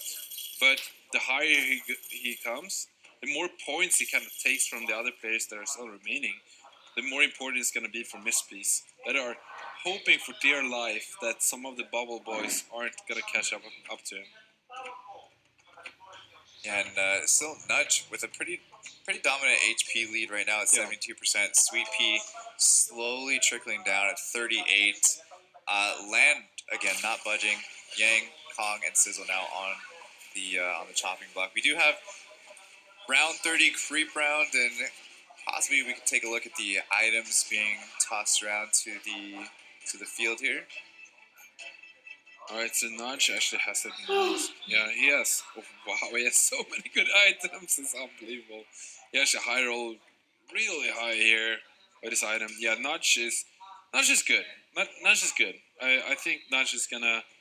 I'll be surprised if he doesn't win. Maybe he comes second. But yeah, I think he's gonna win this round. Sissel does find an Abyss Guard 3-star here, so maybe he can stay in this game for a while longer, which is what really Mispace is really hoping for. They want Sissel and Yang to do as good as possible. Yeah, Miss is Sizzle's biggest fan right now. For Yeah, sure. exactly. And he also wants Yang to do moderately well, but not the best, if you will. He wants Yang to get 6 points, right? That's what he wants. That would be perfect. Then Yang goes up to 11. Your EU math is probably better than mine, so I'm gonna say that yes, that's exactly what he wants. Oh, and Kong actually does go out here. That's only gonna give him 2 points, I believe. Yeah, so that's For actually being scary fifth. for Kong. Or 6, So I mean. I believe he's now tied with Miss Peace on 12 points points? at 12. Yeah. So that Correct. might be down to a tiebreaker. That actually makes it even more interesting. Might be a tiebreaker for Kong and Miss Peace. Yeah, actually. if they're 4th and 5th, that is. Yeah. Yeah, exactly. They're both at 12 points at this Could point. shake out to that as it stands. Nudge looking at possibly a first place finish as well as land Nudge at the is same looking time really good. too. So it depends on how this finishes out. How about Sweet Pea? What's Sweet Pea's point status right now? We haven't taken a look at Sweet Pea for a while actually. Yeah, let's have a look at Sweet Pea's. And he has 10 points currently, so he finally found his 3-star Defector and the Lightblade Knight, so looking a lot stronger. Lightblade Knight actually does get locked in the beginning of the round from that item, so big start for Land here, trying to deal damage to Sweet Pea. Which he... As the 2 carries are still left, let's see if Lightblade Knight can indeed solo all 3 of these. He might be able to, knowing Lightblade Knight. Does get stunned, however, by the second ship of that Pirate Captain, so not going to be enough. Losing here, and Sissel is out, thus playing against Sweet Pea, being pretty strong here in this lobby, so no surprise there really. But yeah, Sweet Pea has 10 points right now. So I think, yeah, Sweet Pea is in for sure, right? Yeah, now that it's down to top 4. Yeah, Sweet Pea's in for sure. It's just a matter of placement for Sweet Pea. Yeah, and Land should Nudge, be I also, believe, right? is in, and Land is also in. Yeah. Yang It's a nice comeback might for Land actually in this game. have a chance. Okay. Yeah, Yang can, if he has 5 points, so if he takes second place, it's actually gonna be triple tie. It's gonna be a triple tiebreaker for 4th place. So that would be really interesting. If he wins, he's in for sure. Nudge is already in, Sweet Pea is already in, and Land is already in. So all of these 3 players are in. So the important part, what matters here, is, well, the second most important thing that could happen is if Land Yang actually comes going out second. here. Oh, so Land going out. I was about to say the most important thing is seeing whether Land is gonna join his brethren defeating his group, Yeah. but he's not. So then the second most important thing, which is really the most important thing, let's be real, is gonna see where Yang places himself here. If he comes second, that's gonna be a triple tie for 4th. And 4th, He needs it for a chance. he needs it for a chance, and if he wins, he's in for sure. If it's out in 3rd place, he's out. Then it's gonna be a 2-way tie between Miss Peace, I believe, and the Kong. Is that right? Yeah, Kong. The only thing is though that Miss Peace has a win. Right, he does Right. have a win. Kong does No, not. no, he does not have a win. A 3rd place. A 3rd place, and Kong... 2 3rd places is actually what it was. So he was in Right. 1st place going into this Oh, yeah, round, you're right. but He's it was Mr. because of Consistent, two- isn't yes, he? Yeah. right, Mr. Consistency. Yang going out here, unfortunately, so that is going to be Eliminating him. from Yeah. the tournament. But nice push at the very end there to try to making give it himself a interesting. chance. Making it interesting. And possibly, yeah, so, man, that was super close for Yang. Sweet Pea and Nudge WK also now officially in, but Nudge trying to clench himself as the #1 player from his seed. Still at this point, 68% HP left, 40 gold interest, playing the half Hunter Marine build. at the moment. So it's got 4 Marines, and against Sweet Pea being a Knights Glacier player, Yeah, maybe not the best. yeah, it's a yeah, And this is the second time that Natch goes into It a is. questionable form already. it is. He has been doing well both times, however. I mean, 3 of them are really good for setup, honestly. I mean, Abyssal Guard, it does complete the warrior bonus. Both the other 2 Marines here, Tsunami Stalker and Siren, they do complete the Hunter bonus, right? So, Yeah. both pretty important. I mean, he does have 4 He Hunters tosses the currently. Abyssal Yeah. Crawler aside. Smart idea. And what we talked about last game, him not doing, is exactly what he's doing this game, Yeah. rolling down and trying to just force Sweet Pea out, just trying to finish this game, finish. He's only this level thing. 8 also, so it's a golden opportunity, really. I would have loved for him to find an Evil Knight instead of that Razor Claw. Yeah. And then he has 4 Aggresses, and that would be insane. And against Knights, actually. that's way better than 4 Marine, for sure. You could say that again, my friend. And against Knights, it's way better than 4 Marines, for sure. Well, you did. You succeeded in saying it again. I congratulate you. Alright, so he does crush Sweet Pea on his side of the board, and, well, same thing on Sweet Pea's side of the board. I think this is only going to be a matter of time, really, before Sweet Pea is getting kicked out. He's only level 8. He does find 2 more Ghost Prophets, so the dream is real. I think he should put that in instead of the Razor Claw if he wants to use his egg for this turn. Just finish off Sweet Pea as fast as possible. Having a little llama farm over here. Does have an egg in play also. Let's see if it's gonna come down to a good old egg battle. Does put in that extra Ghost Prophet, so I do like that instead of the Razor Claw. Oh, Wait. he actually has Oh, okay. He actually 7 Ghost Prophets. He does. Yeah, he's only 2 away. But yeah, I do think that Sweet Pea's definitely gonna lose this round also. Question is by how much? How Those much Ghost more time Prophets are does he actually have? just draining the HP. Yeah, it's just crushing opponent here. So taking 12 damage, almost out here, on the cusp of getting removed. 2% HP. Yeah, and we're pretty far away from the creep round, so I think this is going to be Sweet Pea's last hurrah. Could maybe go up to level 9 to increase his chances a little bit, but not just at level 10. And he has 2-star Ghost Prophets. It's just too far away to be catched at this point. Yeah, Sweet Pea sitting on 28 gold as well. Possibly too far away to level. That's Possibly fine. too far away to roll down as well. So just hoping that he can get through this round without a scratch, and then potentially going up.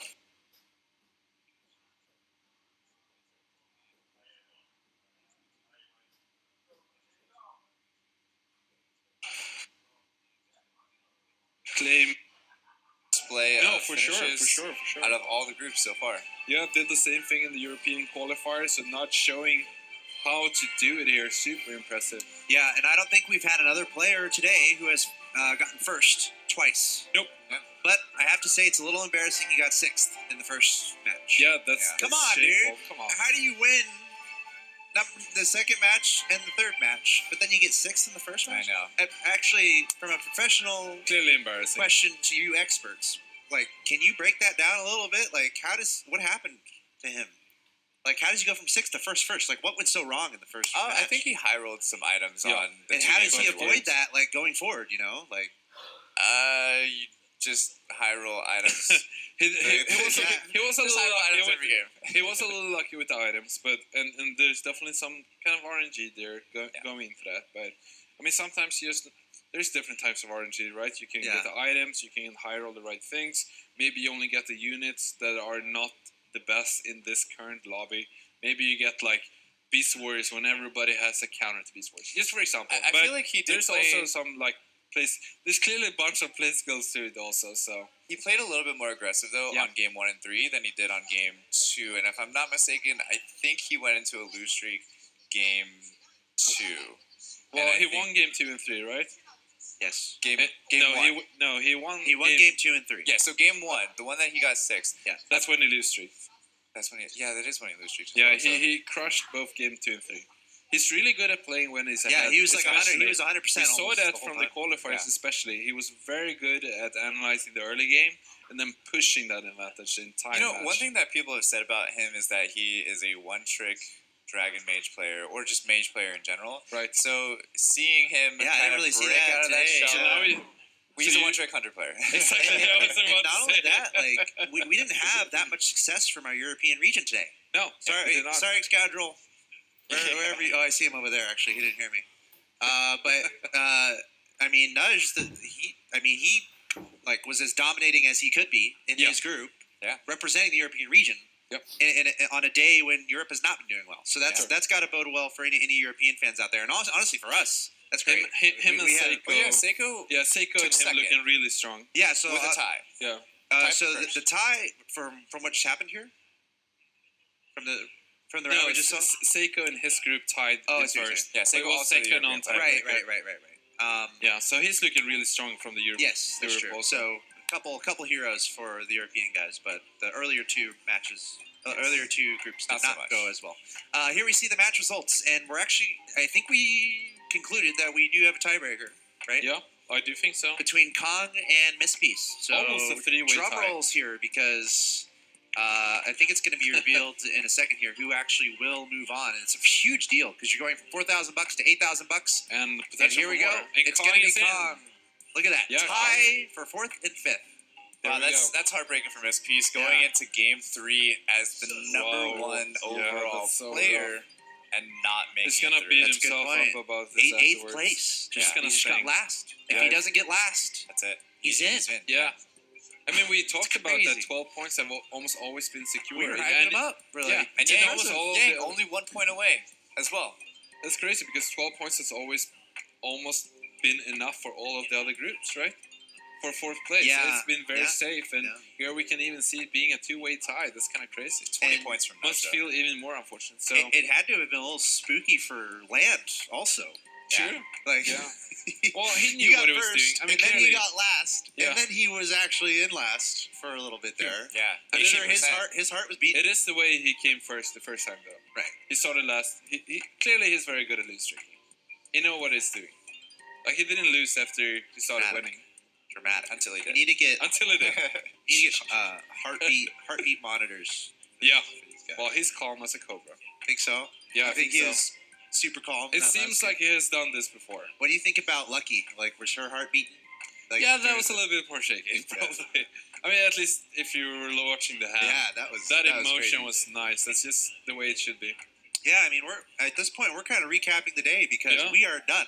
Yeah, that's We it. we went live I think at 10 a.m. local time. It is now I believe 9:30 p.m. 9:30 p.m. local time, which is approximately 11 and a half hours of broadcast. So anyone who has been hanging out this whole time, you're pretty awesome. Yeah. Go get some sleep because you need to get back here tomorrow. Don't even watch the rest of the show right now. We're done with the games. Come back tomorrow. Check us out. What time are we live tomorrow? I'll probably get that heard It's in my ear. 1, It's a little yeah. bit later tomorrow, Yeah. and then a little bit later the next day. Right. But Because man, there's less games, right? yeah, Fewer groups. yes. So we're Best going to of the four now. semifinals tomorrow, and then the finals next day. Best of fours tomorrow. Yep. 2 groups. So 8 games tomorrow. It's gonna be good. So we're going to take a look at the groups. We're going to go group by group here to see how everything panned out. What a day. And the Yeah. thing is like, it's a long day. It's kind of grueling, but it's been a ton of fun because there's so Right. much action. Here we see Group A. We had Osana, our first South Korean player 21 on the points. stage. That's Just big. oh, so he did win twice. Right. Okay. So we had at least 2 players win twice, him and Nudge. Also a 6th place finish, right? Right. 3 points, yeah. Yeah. It's true. Wow. Impressive. It's a No, lot no, of no. points. That That's would be fifth. 5th. That's Yeah. fifth, yeah. Still, yeah. And here we see Group B, Jinsu, the South Korean player, 22 This- points at the top. Group also 12 points would have been enough. Two, So. yeah, and Tutu had a win, a pretty cool game actually. His win in Game Oh 2 yeah. with the Fallen Witcher. Yep. Very cool to see. But then he got last, and that ended up being his downfall in the final game there. Here we see Group C, Archdevil at the top, tied with Psycho, as you mentioned, German player Right. from Europe. One of 2 from the region, I believe, that will be advancing forward. And there we see Nudge there at the top. 20 points that we just saw in Group D, followed by Sweet Peak Land, and of course that tiebreak between Kong and Miss Peace. Yeah. Our only significant tiebreak that actually is the difference between going home and advancing to tomorrow. As you can see, our 4 groups of action that we saw today, 4 best of 3s, groups A, B, C, and D. Top 4 advancing. And look, guys, look what we're seeing in Oh, best of the 4. groups- the We groups see are our over here. groups. We Wow. see our groups. These are our groups that will be happening tomorrow. Let's have a look. Are these? Give me your initial thoughts, guys. Let's see here. My initial thoughts are there are so many good players that didn't make it out of today. It's unbelievable, That actually. I am shocked. I'm actually shocked that there's some names that aren't on the list. But I mean, hats off to the players that are on the list. I So it mean, we seems have like- Hosanna. Those two Korean players now are actually going to face off against each other. Hosanna and Jinsu. Yep. And then on Group B, we have Nudge. Yeah, And Nudge is going up against Seiko again. And Seiko, earlier on, before Group D started, he said, "I don't want to be up against Nudge in we can in see why, tomorrow's right? games." Yeah. Yeah, so we can see two of the first players in both of the groups being split between the groups. And then So it seems like Nudge, it's top and bottom seed. and then we have Nudge and Psycho, of course, both in the same group, which is Yeah, that's exactly. pretty interesting there. Definitely. I just got some info on when we start tomorrow and some time zone stuff that I am going to try to remember. Can be difficult. I believe we start at 1 p.m. local time tomorrow, local Shanghai time, and I believe that is 1 a.m. on the United States East Coast, which means that would be midnight on Central Time. Yep. And -2 10 is 10 a.m. Oh, you're really good at this. I know. See all this math? All this It's math very I've been doing today impressive, has been Yeah. and then get this in Europe, 7 a.m. I believe. I'm Was also that off the getting, cuff? I'm getting help. Oh, okay. I'm getting help. Oh. I'm getting a little bit of help. Some of It's those are not. off the cuff though. I don't want to Okay. be, but yeah. So we have a lot still to look forward to, guys. Before we wrap up here, any final thoughts on the day and what you're looking forward to tomorrow? I'm excited to see the Korean players face off against each other and the European players Yep. face off against each other. Kind of the rivalries, but at the same time, Sure. teammates. For sure. At the end of the day, right? So those are something to look out for. And Shredded also, one of the content creators that is moving on now as well. A longtime friend of mine that I've known for quite some time. So would like to see him continue to Do well, move on as well. Yeah, do well. Yeah, and that is going to be interesting to see some of the players clashing. Thinking of the meta game for tomorrow, it's going to be interesting to see how this kind of evolved. It's a little bit more aggressive meta game where people are pushed to roll a little bit earlier. People are pushed to using money earlier. It doesn't go as long as it has previously. Not too many 9 beasts today, right? And that's going to be interesting to see what happens. I would love to see the 3 warrior front line with Dragon Mages in the back. We haven't seen that from last patch, and I would love to see a return of that. Maybe we'll see it happen, maybe not, but we'll have to see tomorrow, I guess. Yeah, and I think it's always really fun to talk about prize pools. Everyone who went home today goes away with $4,000. Not too bad. Everyone who advances to tomorrow gets at least $8,000. And if you're able to advance to Sunday, if you're able to finish in the top 4 tomorrow, you're earning yourself $18,000 minimum if you make it on into Sunday. So lots to look forward to here at the 2019 Auto Chess Invitational. Ladies and gentlemen, thank you for tuning in. $1 million prize pool, and we're counting it all down this weekend, today, tomorrow, and Sunday. Stay tuned all weekend long. This has been Axel Toss, joined by Claytano and Yoel Larson. Also, we've had Cameron Davis and Excoundrel up here on the broadcast. Big thanks to the production crew. We got 2 more days to go here. Hour 11 and some change. We're done with day 1. See you tomorrow.